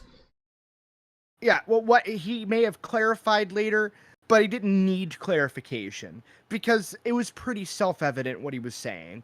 All right, and that's the thing that's like one of the first things about Quantum TV. That I keep wanting to say quartering TV. That's pretty close to it. He's pretty close to it. I hate to say it, man. Yeah, but Quantum TV, like that whole take was dishonest because that phrasing is synonymous with "don't come into my house." Like that's what that means, and you have to be like some upper middle class, like I live in a fucking like goddamn subdivision faggot to not understand like what the fuck that means. Well, I mean, what was it? Ethan Klein did something similar to his stalkers for the most part. He put it out there on his own show that he had a gun that could, just shoot many bullets and shit like that. I mean, well, let's continue on for a couple seconds and get to the tweet in question. And there are some people that criticize this. Right? I think it sounds just. Yeah. So that's the tweet, and we've seen the tweet. Yeah, we've seen the tweet, and I mean, here's the problem. Here's the problem with it. I got to go back and look at it with the same eyes I looked at the joke tweet with, hey, we're making a doxing series on YouTube personnel. I got to look at the same light. I got to be fair in that whole aspect. I can't pick and choose. You got to be fair about something, you got to look at it and be fair with the whole thing. I don't know what you're referring to. Yeah, please. The Atman. Time out. What I'm referring to is you got to look at the tweet and what was said. Atman made a joke tweet because he was frustrated with the situation. Hey, we're making a new doxing series on YouTube. This is why his channel got demonetized, because wording shit in a certain way, joke or not. So again, it just kind of still illustrates, That's what I'm going at. It's like the wording. You can look at it. Anyone can look at. Oh, that's satire. You gotta look at the fact of our companies. Our companies going to look at this and go, "Oh, well, it's a satire treat." No, he's like, they're business people. They look at the. I wish I was fucking joking. If we see you, Quantum, we shoot on sight. He could have worded that tweet a whole lot fucking better. Now you can take it for the fact that yes, if he comes on the property, we shoot on site. Yes, you can see that. But I've got to look at the same line as I looked at the other tweet that YouTube said that they didn't take it as a joke. They took it as being serious. Yeah, but that's YouTube. YouTube looks at this. I mean, they No. Keep this in mind. That, and this is something that I'll have to go on Quantum TV and defend him on this one. He had the same kind of vitriol brought towards him, and YouTube turned a blind eye. But the moment it became something difficult for YouTube employees and staff to deal with, automatically everybody shut the fuck up. You're demonetized. You got your channel back. Everybody leave us alone. Yeah. So it's an escalation. It seems kind of problematic when it comes down to everybody else can fuck around with everybody else, but the moment you try to fuck around with YouTube staff, oh my god, don't do that. Okay, even though it's a YouTube staff that causes problem in the first place. You gotta, now, I get. You gotta look. Go ahead. Okay, you can't look at it like if you're thinking about YouTube's point of view. You can't look at it and come up with a conclusion that in any way resembles your own. And the reason why is because the number one thing that any corporation gives two fucks about, other than growth, is optics. And the reality is, and this is, and you're gonna hate this, but it's true. All right, it is stupid bad optics, joke or not, to allow those things that are claimed to be jokes to be allowed to that person to, it's bad for the company to allow that person to continue to do that, because even if they are jokes, even if that is the intent, they cannot take that risk, because anybody could write something like that, mean it, and then claim it was a joke retroactively, or worse, they could say that as a joke, but it be kind of like a wink and a nod to other people who do act on it. And bear in mind, he did say that people should carry his torch when he's gone, so that doesn't help matters. And to make things even more blatantly clear, we're talking about a bunch of white people dogpiling on a black person, and if you want to talk about optics in the mind of a corporation, that is some seriously bad optics. Yes, okay? and you're hitting all the right notes. What I'm trying to get onto, what I'm saying is, this could be looked at as a threat of violence if YouTube looks at this, and this is Atman's Twitter, which is linked to Atman's YouTube. That's what I'm trying to say. Yes, we understand that, but right now, Quantum has a legitimate argument here, and that's what I'm trying to point out as who is the bad actor here.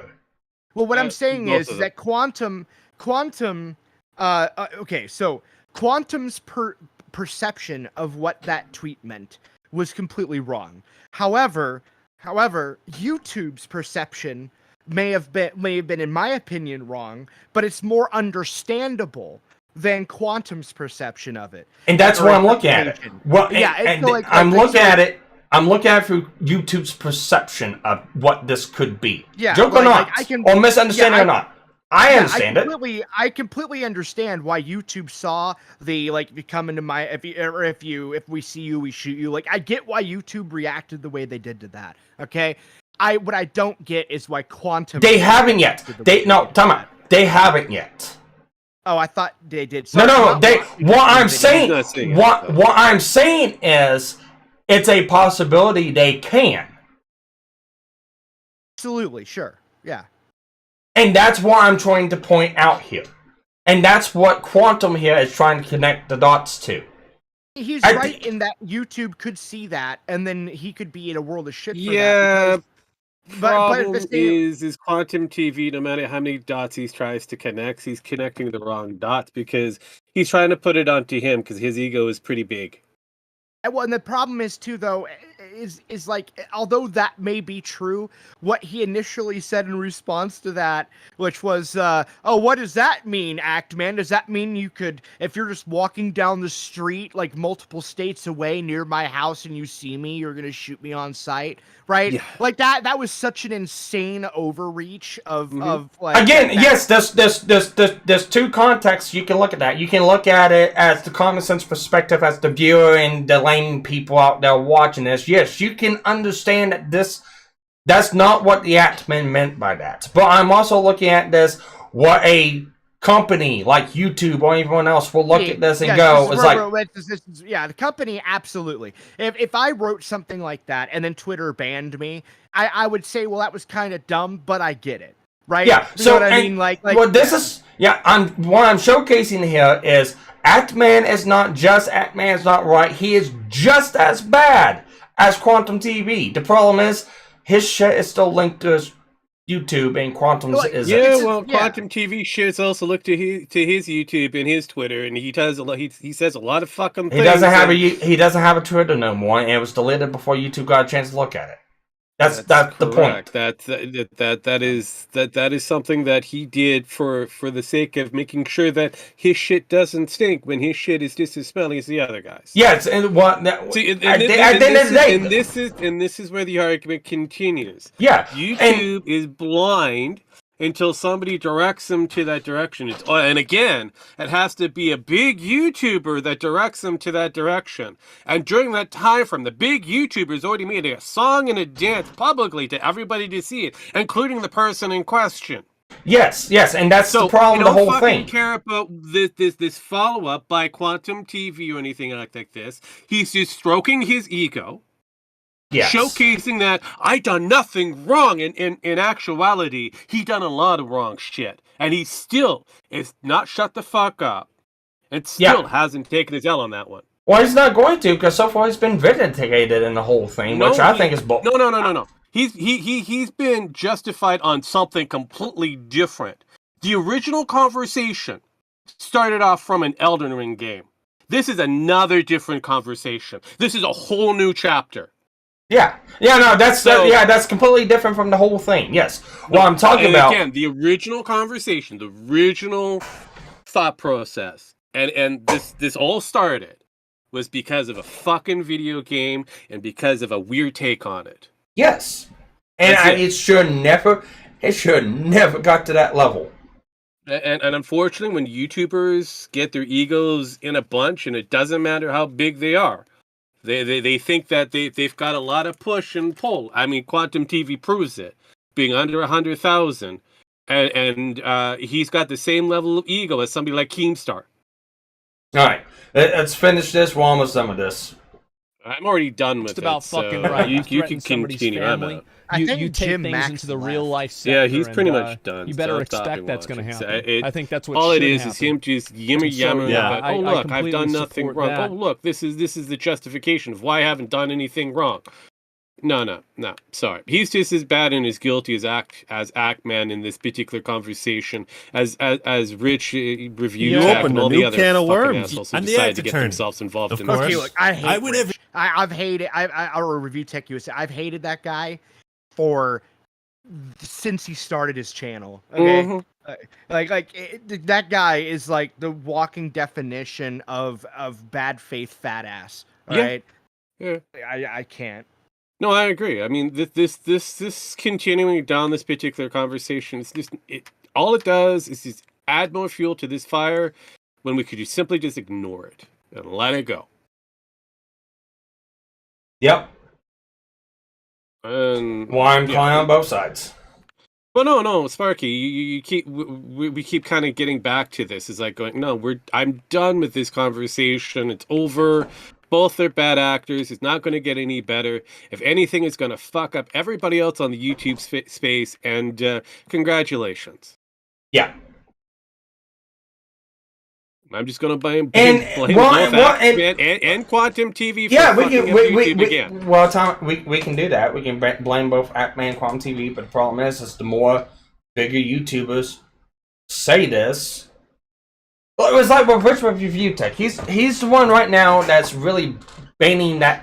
And why am I all blurry? All right, there we go. It's all fixed now. All right, Rich Review Tech is one of the big ones banning the fucking drum, saying, this is going to lead to an apocalypse. This is going to lead to an apocalypse.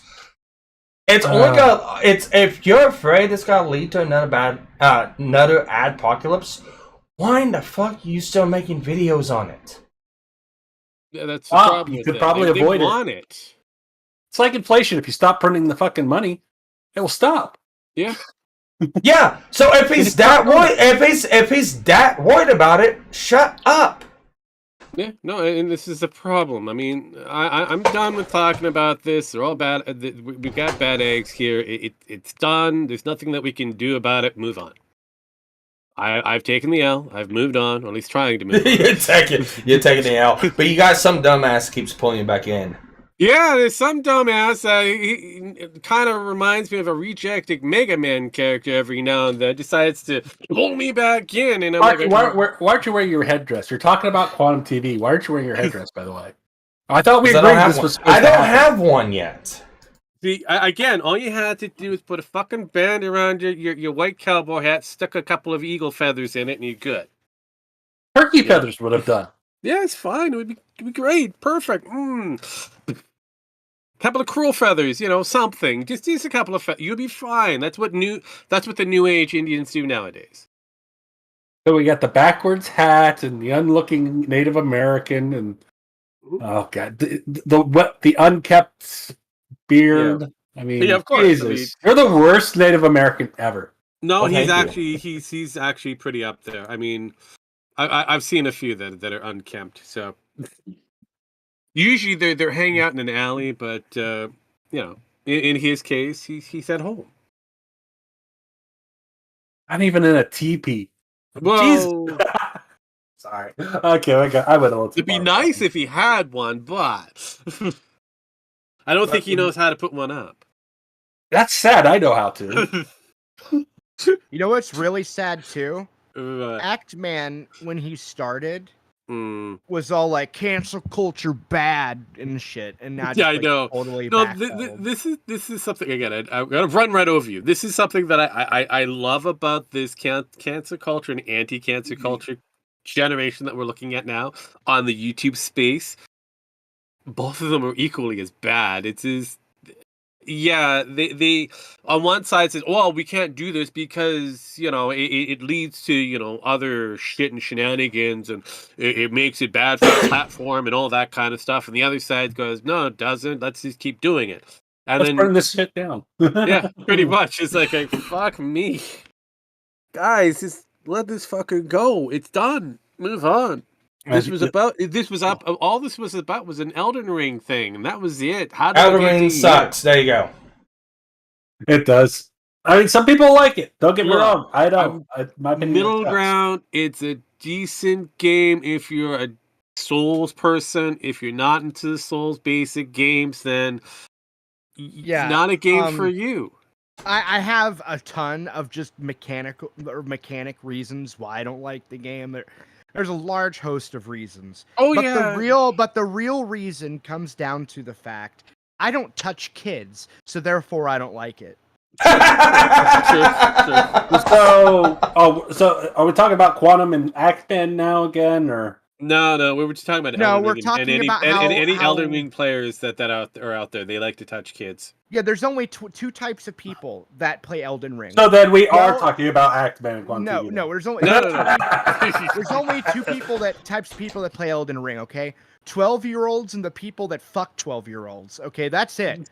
All right. Again, Actman and Quantum TV. No, you're conflating that level. I mean, both of them act like 12-year-olds and wish to be touched like 12-year-olds. Okay. That's completely different. Yeah, but it's just one of these things where I'm at a point now where I'm just saying weeb equals pedophile, and that's me my whole mantra. Fuck you. Going forward. Well, I thought weebs equal furry equals pedophile. I mean, basically, that there's a whole list of different things that are included. Sparky, there's a difference between being a weeb and a fan of anime. There are two entirely different things. There are fans of anime that, they like watching anime or playing Japanese stuff, right? And then you have you got the weebs. And then you got weebs that go to the mall and buy mall ninja swords and buy all the posters from all the animes they like, have fucking body pillows with their anime on it. Their whole identity is anime related, so you go on the internet and they name themselves like Naruto or whatever the fuck you pronounce his stupid ass name. And you know what I mean? Like there's there's weeb and then there's anime fan. These are two entirely different things. I'm just a fan of different things. Well, there's classifications. So, Pooh, you have to go to the mall to buy this stuff, right? Is what you're saying? No. If you buy it off of Amazon, it's fine. You said mall. No. That's the equivalent of a mall.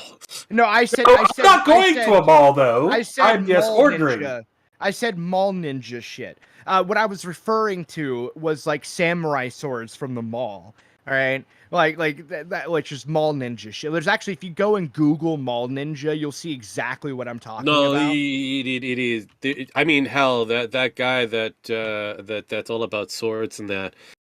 He even hates the mall ninjas. Yeah, but that's the thing. Like I don't know if Sparky is a fan, or are you a fan or a weeb, Sparky?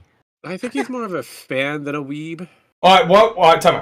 So, what was the definitions again? Stereotype is usually male, who claim to be badasses and collect certain ninja-based weapons, anime and action movies for the most part. So that is. No, I was saying a weeb is somebody who like goes to the mall, buys mall ninja shit, has posters of their favorite animes all over their fucking rooms, body pillows, clothing, has fucking Dragon Ball Z underwear, right? And like, you know, like the absolute like diehard fucking fanatic weeb. And then you have anime fans that just like, you know, watch anime. Okay, so all right, time out. All right, so I can classify this in a couple different ways. I'm not gonna go as far as like buying underwear or anything like that. I know a person who does. I like this. Well, time out. Let me finish. So I do have shirts. I do have hats that anime based. I do have DVD collections of some shows, favorite shows. Not all of them. I'm not gonna go out and just get every fucking show. It's gotta be specific shows I like. I'm gonna ask you this one. The actual terminology of a weeb is very basic. So, Sparky, you're non-Japanese, correct? No. You're not. So you're Japanese. I'm not Japanese. Okay, that's non-Japanese. So yes, you're non-Japanese. Okay, so are you obsessed with Japanese culture in any way? I find some of it fascinating, but I'm not gonna be obsessed as into I'm going to idolize it. Okay, do you wish to be Japanese? Fuck no. Okay, so you don't classify as what an actual weeb is. Well, okay. I mean, and hold on. And the other question is, where's your full name so I can look up the sex offender registry? You know okay, my full I looked up mall ninja, kidding. and these are 4 examples that came up in Meme to Dream. I post them in there, and these 4 examples are what came up. Yeah, they will come up a lot. No, just look at them. I suggest you look at them because I'm not even quite sure. Some of these guys are just military guys being stupid. Okay. So we're talking about mall ninja. Yeah, mall ninja. Okay, so the problem is that so with the mall ninja thing that people conflate mall ninja with military RPing. So like army RPing is a bit different, but when I think mall ninja, I there's pictures of those guys with like the samurai swords, and they're without, they have no shirt on.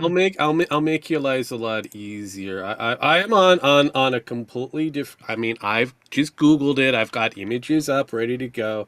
Let me share the screen for GemX and that, so he can see the actual mall ninja.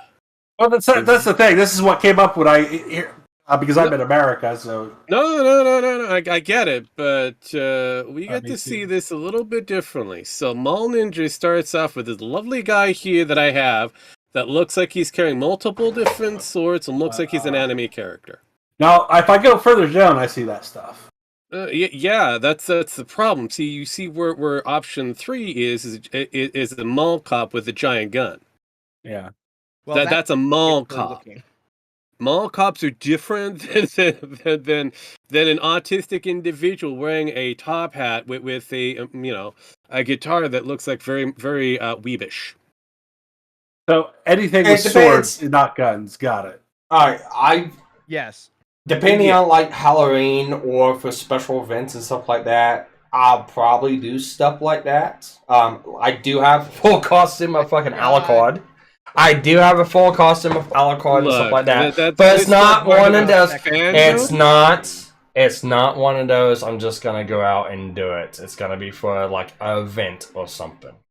Yeah. You Right. belong to a fandom. There's a big difference than what I've just kind of gave you different class. Okay. Well, cons are supposed to be coming Okay. back. I've actually never been to a Comic-Con. Okay, or fine. Cons are actually a lot of fun. Sparky, I have a very much Just more to meet the simple- actors is a lot of fun. I have a much more simplistic way to look at this. Okay, Okay. Sparky, do you recognize the difference between your your fanness, or your fondness of anime and Tyro's? Oh, seriously, that's a good one. Well, there's a reason why I have Tyro on, and that's the reason why. And that is the reason. Tyro is a autistic spurk that doesn't know when to let certain things go. Well, no, time out. I'm answering the question. That's the reason why I have them on my channel, because I cannot reach that level. Yeah, of he's a autism. weeb. He the is weeb. what is considered a weeb. Dude, I had a discussion with him on a live stream, and we were discussing the philosophy of good and evil and whether or not it exists. Well, that, and it was basically just objective morality versus reality. Me, Helms had that conversation too on. We were talking about D&D. Do you know what he did?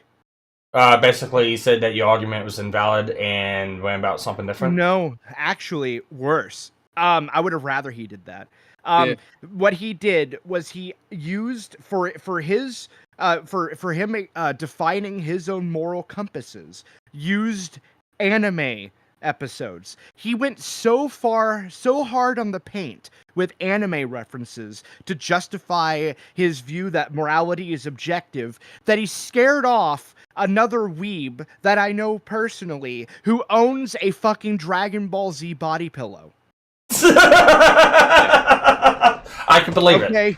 I can believe it. So that's how hard on the paint he went with anime. Like, he brought that into philosophy. We've had conversations like that, and we usually kind of end up getting to like a neutral middle point of we agree to disagree and stuff like that. But it's like we had the same kind of conversation when it got down into D&D. And it wasn't him that kind of went off on me. It was Atheist that went off on me because, I know this is gonna fly right over Vlad's head, but I play D&D. What? Huh? I play D&D. Okay, all right. So maybe it's wrong. So I disagree with the alignment system.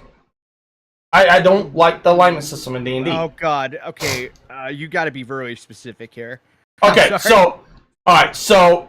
Here's the reason why I disagree with the alignment system. So, the alignment system and the way your alignment's based in-game is you align your own character with, are you good? Are you neutral evil? Are you lawful good?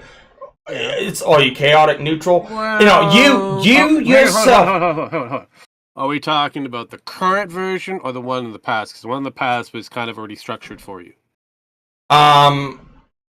Whenever I refer to it down to the 3.5 system. Okay, so the 3.5 system, there are certain classifications of alignments that you're allowed to have based on the archetype or race that you're selecting. Yeah, like paladin can only be lawful. Yeah, so right there. If we're talking about 5th generation, then the alignment system is all over the place. Yeah, you can actually have a paladin to be chaotically evil. Yeah, well, again, time out. This is why I went into the fact of this is why I don't like the system, because it's based on a self-reflection. Okay. Yeah, so it's based. That's why I asked the stipulation. Yeah, it's based on a self-reflection. It's not based on what someone else would view you as, because you could come into say. You're going against someone, or you're going against a country for some reason.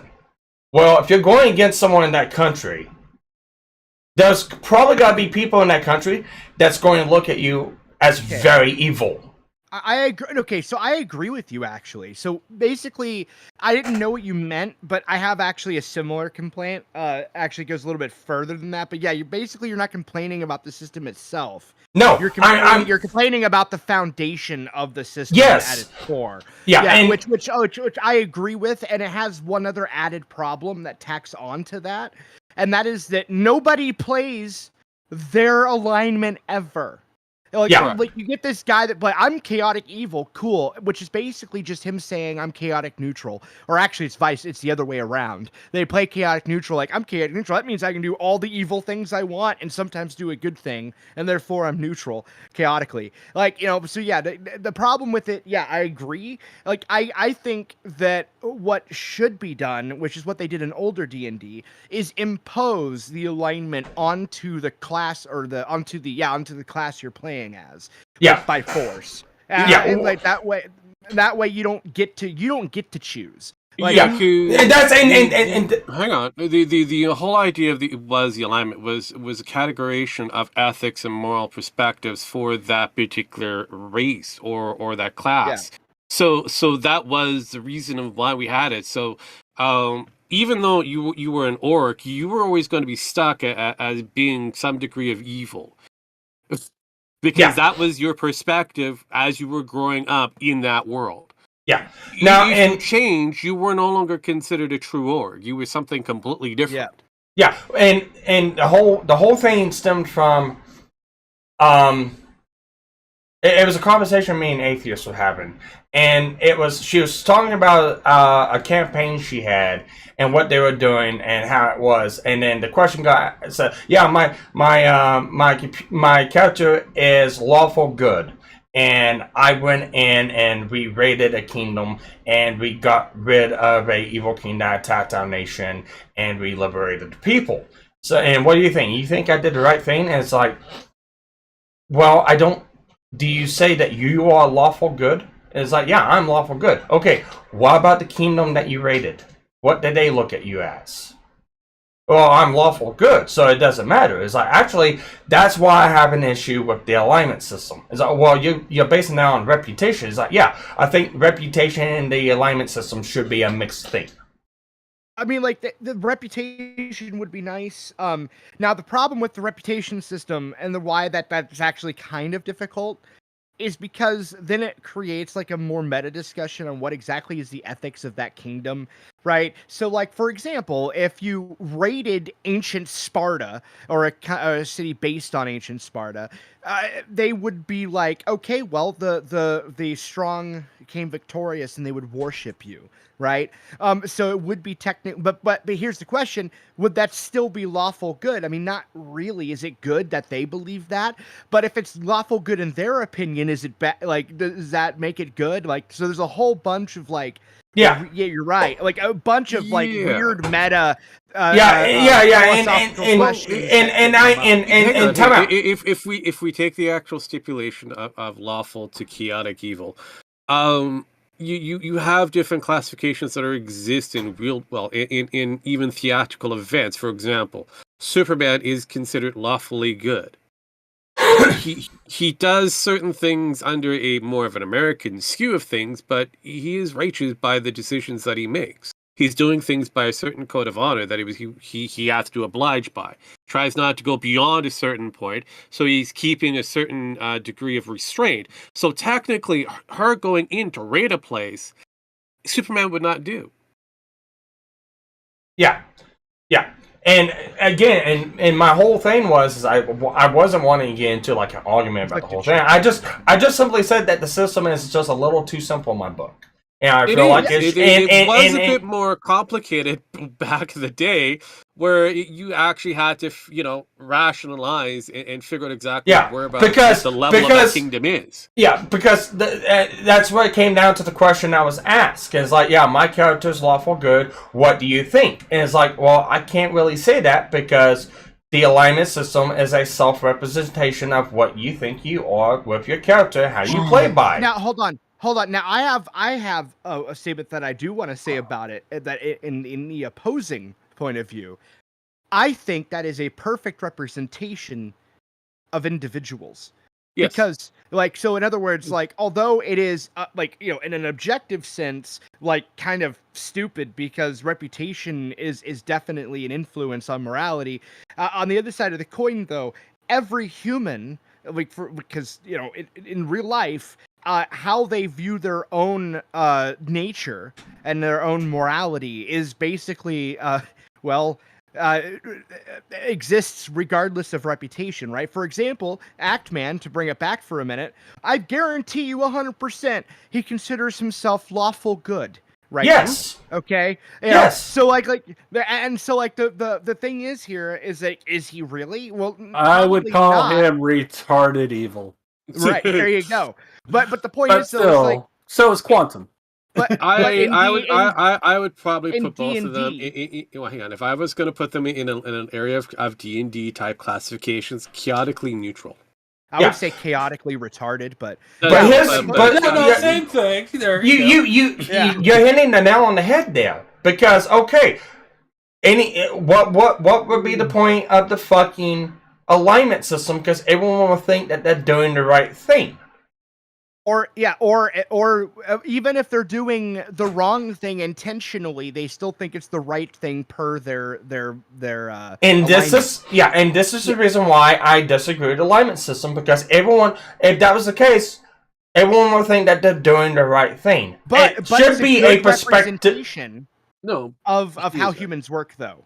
Yes. That is the interesting part about it. So it's kind of like it's more about not just about how humans work. It's supposed to be how psychology works. Well, because this alignment system is not just based off of human idea, but also kind of going with other races that have been created and structured so that they fit in a certain category of alignment, and they have certain representation through our actual history or hero systems, and that these people actually existed, so those psychologies exist. So all D&D did was take those natural psychology levels and apply it into a basic system so that it has 9 different variances. Well, actually, Sparky, you know what the real issue was? Like, to be 100% honest, in the scenario you posed, the real issue is, and she can hate on me later if she ever sees this, she did a really shitty job of playing lawful good. That's what this comes down to, really. Okay? I wouldn't even agree to that one, because there's the fact that she was asking me the question of, do I think her character would be lawful good? And it's like, I'm not the character. The alignment chart is a self-representation. Looking at it, if you're telling me that she decided to agree to go raid a kingdom, even though they'd had a bad ruler or a ruler that was considered evil, that was a bad call, because you have to look at it at anybody who's being lawful. You have to consider exactly what other aspects in history or in theater that we have that would be considered lawfully good. Yeah. For example, we have Yoda, who is lawfully good. She was chaotic good. Is basically and that's the problem. She would be more or less like Qui-Gon Jinn, the V from Vendetta, and dude. And to tack on top of it, it's like I looked and it's like I told him, it's like I really don't believe in a basis of good and evil, because everyone can be both good and evil. Everything's great. Well, there is no black and white. There is gray. But again, in the concept of the game, there was a black and white with a bit of the gray, and we actually had stipulations for them. And what variant of the shade that we had. So that was part of the rule set. And the moment you take that rule set and you kind of go, it no longer applies, because now everything is a nuance. You're now no longer don't need the alignment system anymore. Yeah. Okay, so Sparky, the main issue with D&D isn't even really the alignment system. I have an issue with it. It's at the core, it's flawed, which I agree with.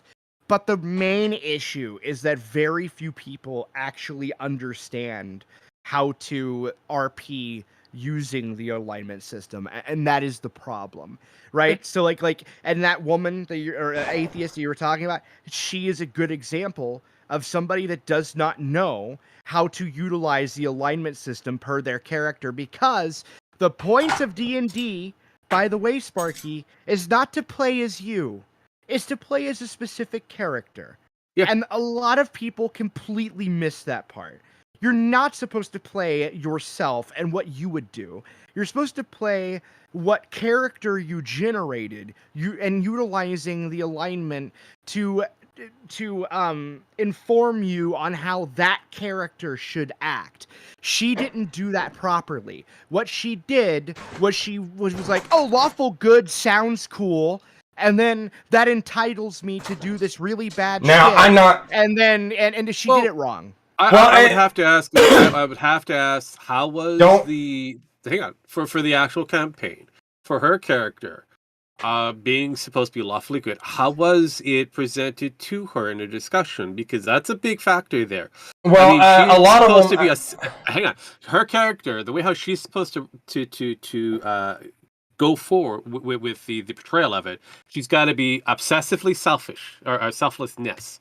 She has to have that a level of sacrifices everything for her. Well, alright, so here's the thing. Afterwards, and the way it was explained to me is they conquered it, they killed the king, and then they wanted to make her the ruler of it, but she turned it down. Okay. That sounds very chaotically good, but Yeah, no, I said I would need to know more information. I don't off of...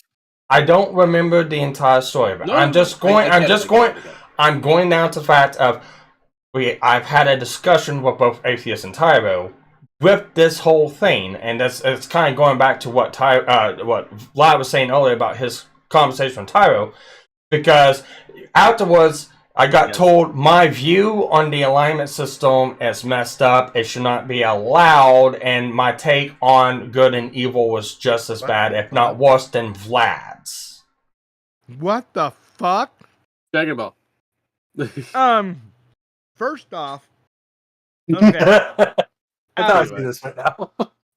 Hello, Patrick Plays. Has absolutely no fucking clue what my views on morality is because he doesn't listen. All right. That's something that you and I both have issues with when it comes down to Tyro. He just wants to automatically assume, and when he does get a chance to listen, he gets a different perspective, and he's like, "Oh, I never thought that could be that way," or "I didn't think you would think that way." But again, he's got to get past that portion of his ego. Yeah. Well, the thing is like, you know what? My moral view is actually basically what Sparky said, and that is, for the most part, we all exist in the gray between good and bad, right? And that what is good and bad is dependent upon what society in which you live in, right? Yeah. And actually, go back to Superman, okay? If Superman grew up in fucking goddamn Iraq, okay, his moral system would be so fundamentally different, okay, from what it would be in the story if he that is correct. I mean, it's already been seen with the Red Sun. Again, he was selfless with his obsession.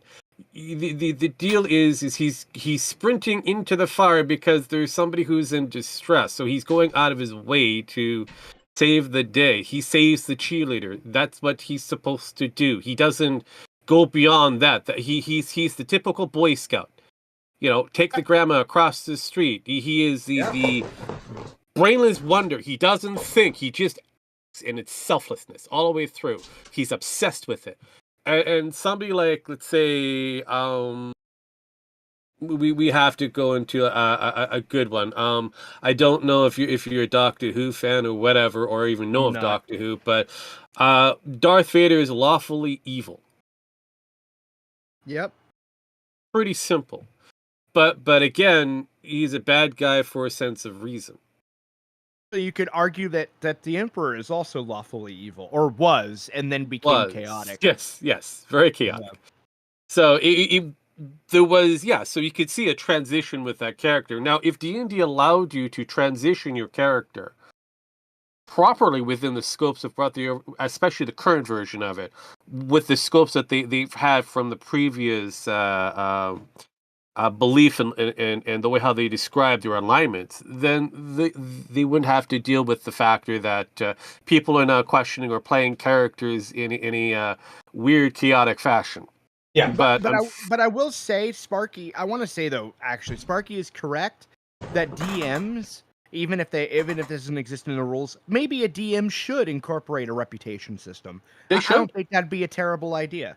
No. So, No, I I would again, because of the factor of 3.5, or even for Pathfinder, you do have the ability to add in a few different stipulations, and I would always ask to roll against your alignment. Yeah, and that's something that I've done in campaigns that I've done with my friends, because we do play kind of like a combination of homebrew. It's 3.5 base, but we take away some of the rules and we add some of the rules and we mix some of the other systems with it to kind of make it more like the gold system. We don't do the gold system or the silver system. They kind of converted it down to what, like, real world currency would be. So like a toolkit, you look at a toolkit, you compare that to something real world. You convert, several things within that to real world, do a conversion and figure out, okay, this gold is, this to make it easier with the thing. And same thing with like the experience base. We don't level up with experience, so it's not like throw a monster at you, throw a monster at you, throw a monster at you, and grind to get experience. Now it's dependent upon the mission, it's dependent upon actions, it's dependent upon how we play for the game. And then once we get to a point, the DM's like, okay, you all leveled up, or try to keep it equal within everyone to make it simpler for gameplay. Same thing with like the alignment base, because again, one of the DMs that I've had is like, agree with the same thing, and this is kind of why I got my view of the alignment system is. It's like the alignment system is the view case of you. It's not a view case of everyone else in the world. Okay, well, if I do this and save this village, if I, like, the example that was given to me is like, okay, the village that you reside in has having a water shortage or water crisis. So what do? It's like, I go out and I find a water source. Okay, and then you take that water source back to the village. Okay. You end up doing that, you deplete the water source. You now deplete a water source for another village that uses that water. Is that village going to look at you as you're the same kind of alignment that you think you are for your village, or they got to look at you in the opposite light? So I never thought about it like that. It's like, there's the issue of the alignment system. Yeah, I treat it like when it comes down to the alignment system, like you would for Fallout 4, because that's basically what they tried to do, or at least the Fallout franchise in general. Reputation. If you look at, for example, what's his face from Fallout 4, the first black dude you meet up with that you want to kill automatically. I forget his fucking name because it's on Preston Garvey, that fucker that's supposed to be for the Minutemen, the last Minutemen. That motherfucker that kind of goes, hey, I've got something for you. There's some trouble over there. Do you think you can go over there and solve it? That is lawfully good. He's the guy that kind of goes, yeah, there's a problem over there. For the most part, it's like that guy is an idiot, but he just wants to resolve problems. That's the problem with somebody who is lawfully good. They're obsessed with dealing with fixing that problem, whereas someone who is more or less, give or take, someone who's kind of a neutral, a neutral-ish, you would have to go with what was that dude from the Brotherhood in Fallout 4? Oh god, he was the general. Took over the spot after one of the Lions started separated from him. Fuck, that dude there would be considered neutrally evil. So yeah, it all varies on how you define characters, or how you define, the criteria of what is supposed to be the true good alignment to a chaotic evil alignment. And unfortunately, the way how D&D has it, it's very, very simplistic. And you can come up with a whole different system on top of it to fuck around with the alignment. But again, you have to be able to at least have players that are willing to go through that entire thing and stick with LARPing that character, actual role playing that character, not doing that character, as Vlad said earlier. And unfortunately, people tend to make characters that are them, which is the main issue of that, or they just roll dice. Yeah. But actually, something that I wanted to say too, real quick. You want to know why my why like really why Tyro said what he said about my personal moral system? Because There- you're an evil 'cause- motherfucker. No, because no matter how much like he tried, after like a long conversation on the top, like 30 minutes straight almost, he could not give me a reason why rape was objectively bad.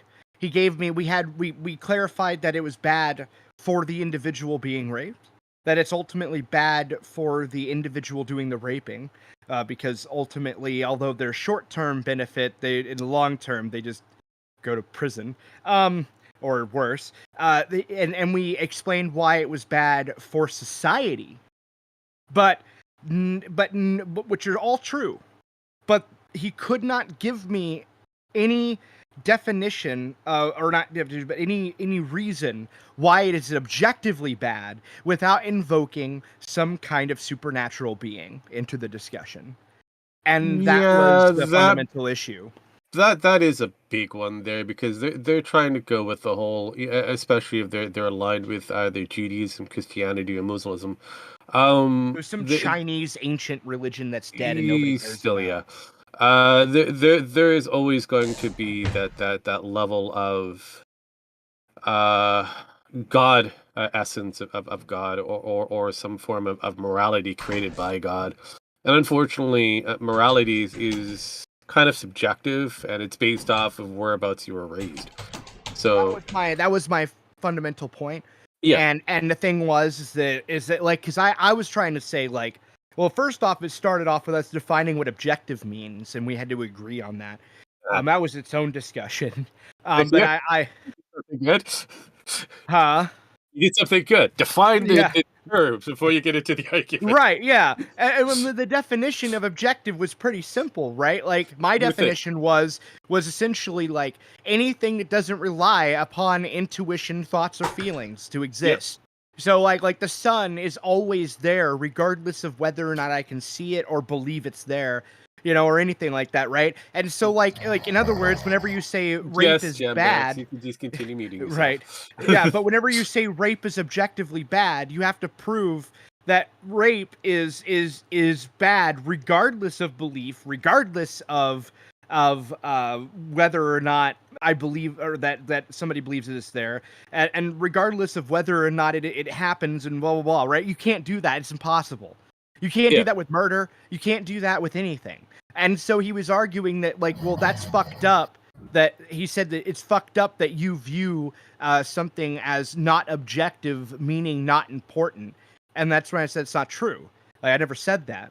So that was the fundamental issue with the. But that was the fundamental issue with the discussion, and why he got mad was just simply because he could not objectively define anything, because to me, something doesn't have to be objective to be important. And he keeps wanting to make all these things objectively true, like above the petty squabbles of plebs, and it's like, no, that's not a thing. Like, I'm sorry. Like that isn't real. The only thing you can do is what I do, and that is bring utility into the discussion. And that's what I do. Is like, so whenever I go, well, what's the most useful? And then that's whenever we had a problem. So yeah, like whenever I started saying like I don't view things as good and bad, I look at things as useful and not useful. And then he got pretty angry. So. No, that's kind of standard for anybody who's a religious type for the most part. And it doesn't matter which religion that they belong to. Yeah, and it's part of that doctorate. Yeah, and so Sparky probably doesn't disagree with most of what I've said here. Nope. And therefore, you're just as bad. Yeah, you're evil, Sparky. But then again, I'm an evil atheist, so what do I know? Yeah, Sparky's people were like annihilated, so he should be agreeing with Tyro, but he doesn't. You would think, right? So here's the thing, and I, because of the alignment system, I posed the question afterwards, and this was just APSOA left afterwards, and this was me and Tyro talking with each other. So you were talking to a wall. How did that work out? Well, so it's like nothing's gray. There's always black and white. There's always a good one. There's always a bad one. It's like, no, that's not how this works. Uh-huh. So, well, what do you mean by that? It's like, okay, so I'm gonna put two scenarios. One of these scenarios has got to be so outlandish and so out there that, you know, it's not going to happen. It's happened in fantasy worlds, but it's not going to happen outside of a fantasy world. All right, so so having sex with children is objectively bad, right? It's like, yes. It's like that's heinous. That's reprehensible. There's no excuse for it. You know, they should all be burned. Okay, fine. We understand that. It's a really bad thing. Okay, let's put this into a vacuum of a world. Say if you want to go through like a game called Battle Tanks. So a scenario in that world, a virus took over the world, and it killed off damn near all of the women in that game. Okay, so we have games that have done that. So let's restructure the world a little bit. We have a world that say, and also change this around so it's still bad, it's not as bad, but like, so we have a virus that's in a world that's killing off all adult males. As soon as they turn 16, the virus attacks them and kills them off. So, what do? Do you die as a people because every male over the age of 16 dies? Or do you keep the species going, which means, you know, women will have, you know, older women and stuff like that will have to have sex with kids underneath the age of 16? Well, is it bad then? Well, yeah. It's like, well, one, that's not impossible. That's impossible. And it's like, well, I'm not talking about if it's possible or impossible. I'm talking about alignment perspective. It's like, is this good or bad then? Hang on, Sparky. Before you continue on that one, he used the wrong term again. I love it when he does that. It's improbable. It's not impossible. That possibility could happen. That virus could exist. It's improbable at the moment, unfeasible maybe, but at this stage of time, but it is possible. Now, like I said, fantasy world. Having a virus that could actually wipe out the male population at a specific time frame. Yeah, what I'm saying is, it's like, this is fantasy world, this, you know. No, I understand, but him saying that isn't possible, and then kind of taking out of the scopes of the fantasy world. All right, it makes it a problem. Okay, so now here's the question: is like, what side do you take? Is it morally wrong to allow the human race to end because you know now you got to copulate with, you know, young males underneath the age of 16? Or do you continue on with the race, but you have to copulate with young males underneath the age of 16? Well, yeah, at that point, it's either pedophilia or antinatalism. So that's really like the question, and honestly, like, yeah, it wouldn't. No, guys. What you're unwillingly to accept. It's the factor that all of us here, I don't know if GemX is included, but us three, I don't know if you, like I said, I don't know if you would want to include yourself in this one, but us three that I know currently, don't know about GemX. GemX can actually, you know, say what he is or not. We're nihilists. We reject all meanings of religion and moral principles going forward, which is nihilists. That's all we are. And trying to have any form of justification for our stance, because again, we're always labeled as being a nihilist because we don't have moral principles going forward. And us trying to invoke a different set of ideas on a person who's highly moral. You should specify moral nihilist. So because there's different like thought. No. I simply said it's completely nihilist. Nihilism is there's different levels. We can't be 100% nihilistic because then you become a hypocrite. No, I understand. Yeah. Henceforth, I'm saying, but the way how they have it, we're just nihilistic. That's it. Yeah. Sure. I'm not a nihilist, but I am a god. So, but again, so we're disbelievers. We're skeptics. We're atheists. We're agnostics. We just don't have any form of moral compass. And the moment that we try to enlighten them on a different sense of reality, we're the bad guy for the most part. Dude, I tried to explain absurdism. I know, but anyways, Tyro. Sparky, continue. Sorry, I didn't. Well, I mean, that was it. And it's like he couldn't answer the question.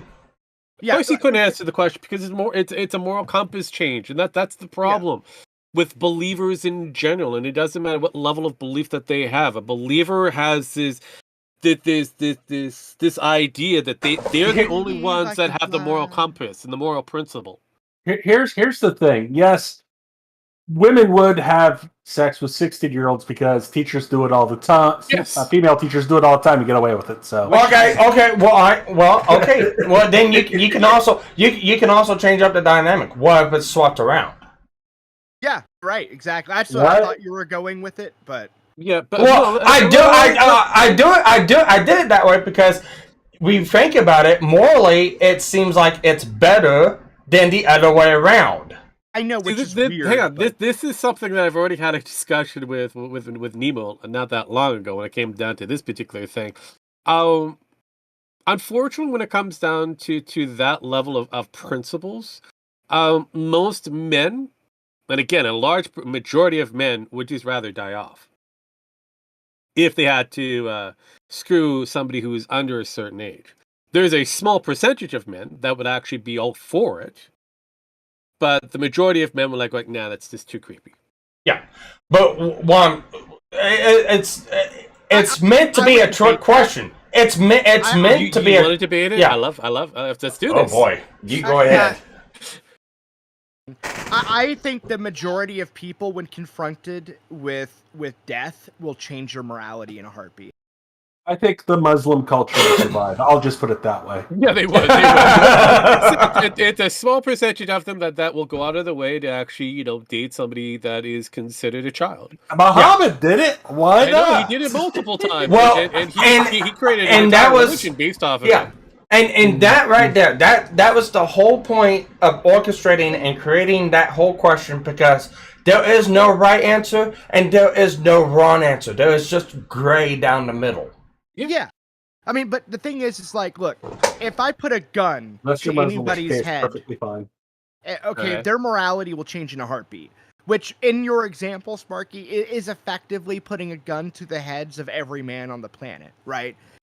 and or every 16-year-old, rather, I guess, in the first example. Yeah. But in adult men, yeah, absolutely, like you're saying, like, oh shit, like my entire legacy is doomed to die.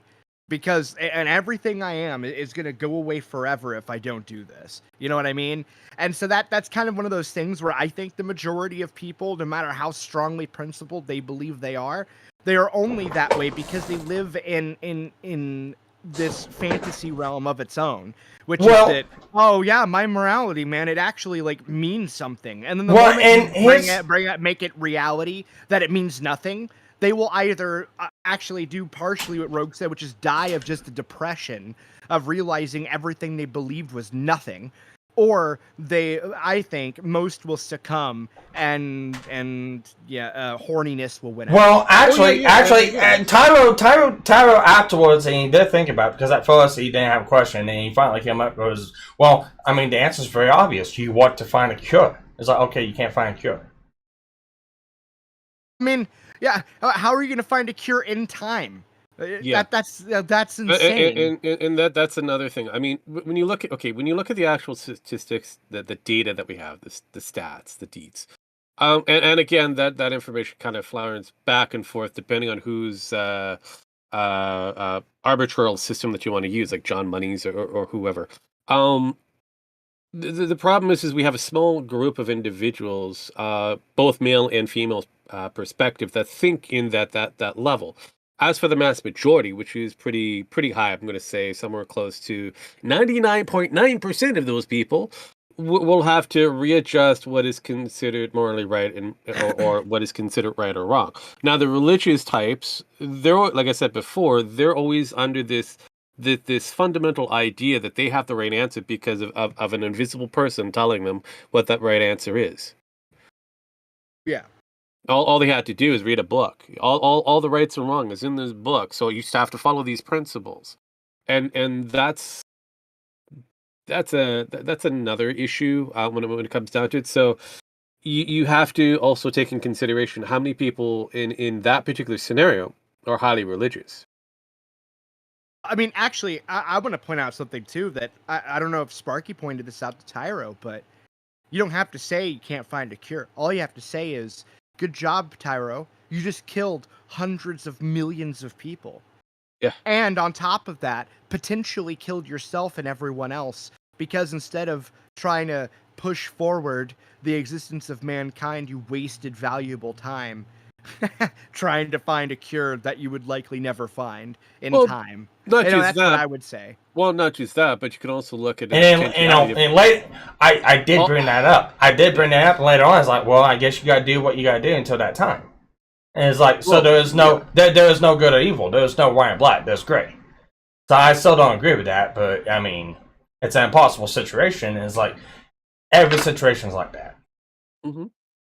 And that's just the crux of the issue. Yeah, I mean, you also have to take another consideration that while you're waiting for a cure, the possibility of an antidote or a way out of that particular scenario it's just died off. Yeah. Oh, and not only that, the other reason Tyro probably has a negative view on my views is the trolley question and how I answered it. Oh, so, the 5 versus 1, the one versus the many. Well, he changed it and said 5 kids and 1 adult fat guy, right? Oh, and I said the adult fat guy. Yeah, I said I'd save the adult fat guy, and he's like, "What the fuck? Why? Those are kids with all this potential." I'm like, "Yeah, but for the next 15 years of their life, they're gonna be sucking off the system, and so we just help to the economy. Fuck them." Like pretty much. And then the fat guy is still going to be buying donuts. He's still going to McDonald's. He's still going to be doing all this shit for his own money that he earned himself, right? Mm-hmm. So I just saved the economy. He's like, you would choose the economy over people. And I said, well, this is way before COVID, by the way. Oh, so Jesus Christ. And he contradicted this when COVID hit. But I said, yeah, I would definitely choose the economy over the livelihood of humanity. We used to choose the economy over people for the most part. I mean, seriously, what do you think most of the wars that we fought were mostly based off of the economy? The economy is how you live. Yep. The only time that we had an exception to a war would have been World War II, and even that was questionable. Yeah, I mean, the thing is that, it was, again, this is before, if we had had this discussion during COVID, it would have been more interesting because he was preaching the opposite, saying that we shouldn't do anything because the COVID or the economy being preserved is more important, which I agree with him. But the problem is it contradicts the trolley question discussion way prior. Yeah, so, it does. But it's one of those things where a lot of my views rub people the wrong way because I don't utilize some strict moral code. Well, it's the same reason why I rub Tanya the wrong way whenever with the whole fucking empathy question. Another person that generally comes in here while you're away doing whatever you do. We have another autistic Spark that shows up to say hi. Well, I mean, empathy. I get in so much trouble over the empathy shit. So the empathy question was this: it's like, okay, a woman that was transgendered decided to have her boobs lopped off because she was, identified as a man. Afterwards, now she regrets that decision and she wants her boobs back. And it's like. And as I simply said, live with the consequences of your choices. You did something that was permanent to your body. You are told this before you go through the procedure. Are you sure you want to do this? You're doing something that cannot be reversed. They went through the consequences of it. They did it. Now they regret it. I'm sorry. I cannot have empathy for that person. They need to suck it up, accept they made a mistake, and move on to life. Okay, so part of it can be reversed. Their boobs can, if they want to pay for it. If they want to pay for as much reversal. Oh no! They even went for that. They even went for that route. Yes, I can get boobs and stuff like that, but they're not my boobs. I will never have my boobs back. That's stupid. Okay, Yeah. like most women, okay, especially when they're in their like 30s or 40s after having kids, would love to be able to afford boob jobs. So that's just fucking dumb. Mhm. Well, Like, so- that's what came around to the question, because the question, it's like, somebody said, I empathize with this person and stuff like that. It's like, fuck empathy. They made the choice, let them live with it. And You then don't have to have empathy for that situation. Like, all you have to say is like, if they want to pay to be reassigned, I mean, they can pay for it. They don't need my empathy. My empathy is necessary. Well, the thing was, is they went off on me because I didn't show hang on. empathy. Reassignment for women is a lot more easier than it is for men. Put Look it at that way. Elliot Page. Poor girl. I mean, yeah. I mean, look, unless Ellen Page decides to get a Oscar Mayer wiener to be strapped in her neither regions, She did. and by all means, that is something that she can't reverse. That's something that she's already made a decision on, and those are the scars and possibilities down the road of early death because of the infections and that can lead towards this. But same thing with tattoos. It's the same logic, really. It's the same logic. I mean, it's the same thing like getting your ear pierced or whatever, splitting your tongue, whatever the outrageousness that we can actually do to the human body. The moment you decide to pretty much to mutilate it in some form or fashion, whether it be light mutilation or a large mutilation, you've already accepted in some cost in some cases. Parents do that to their young boys for circumcision, and the young boys don't have a choice in the matter. I mean, I'm a circumcision advocate. I'm just saying that. that. But I agree with them that I understand. Like, I think that ultimately, I don't think it should be so default as it is. No. So like, cause like you don't really get a choice in many places. Like, they just do it. Mm-hmm. So. Yeah, and that's where a lot of that issue comes into. We have more discussions on the issues of a woman's plight than we do on the issues of a man's plight, because men, historically, throughout all of time, sacrificed everything for the sake don't of. bother watching my video then on my response to Destiny. Like, holy fuck. Yeah, I did a whole response video to Destiny. It was fun, but I would have to take a. I think I've seen it. I would have to. Yeah, he said that men don't want to take care of their kids. And that all men just fail. Yeah. I remember that, and then I'm like, no, men sacrifice a lot for their children and for their family. Women sacrifice a lot for their children. Yeah, but to Sparky. The thing is as with the alignment system, I think a large part of the problem is just a lot of really stupid people play D&D, and they do, and that could be a factor too. No, that is a massive factor. But along with that, I mean, that's just I thought that was interesting bringing up because the fact of what you said with your conversation with Tyro and the anime there. But with that, we are. I am running out of daylight. I do have some lawn work to finish up before I go through and do some recording tonight with everyone. So this is what the show is going to end. I think we had a really well-rounded conversation this show. Did we? We didn't even talk about anal beads. Well, I mean, that's what Atman's getting right now from YouTube. That is mentally rape. That has nothing to do with the anal beads. Okay. So with that, anyone want to show something?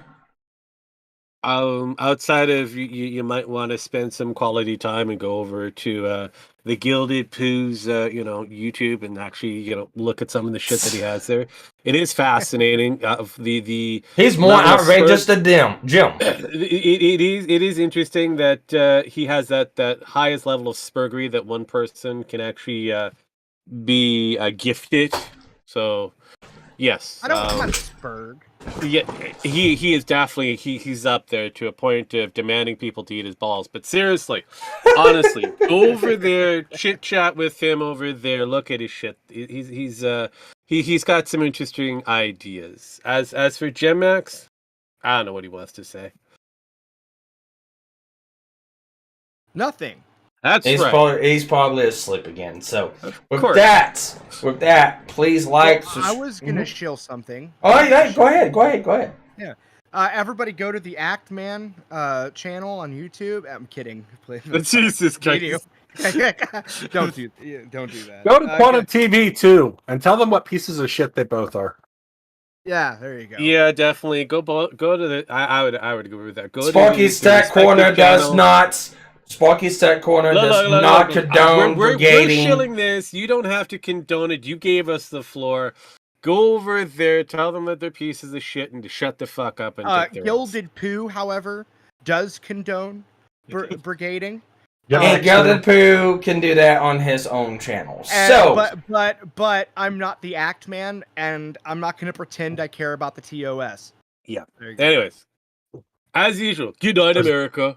Yeah. Hit like button, subscribe, bell notifications. See you guys on the next one. Take care, everyone. Anal bit. Anal beads.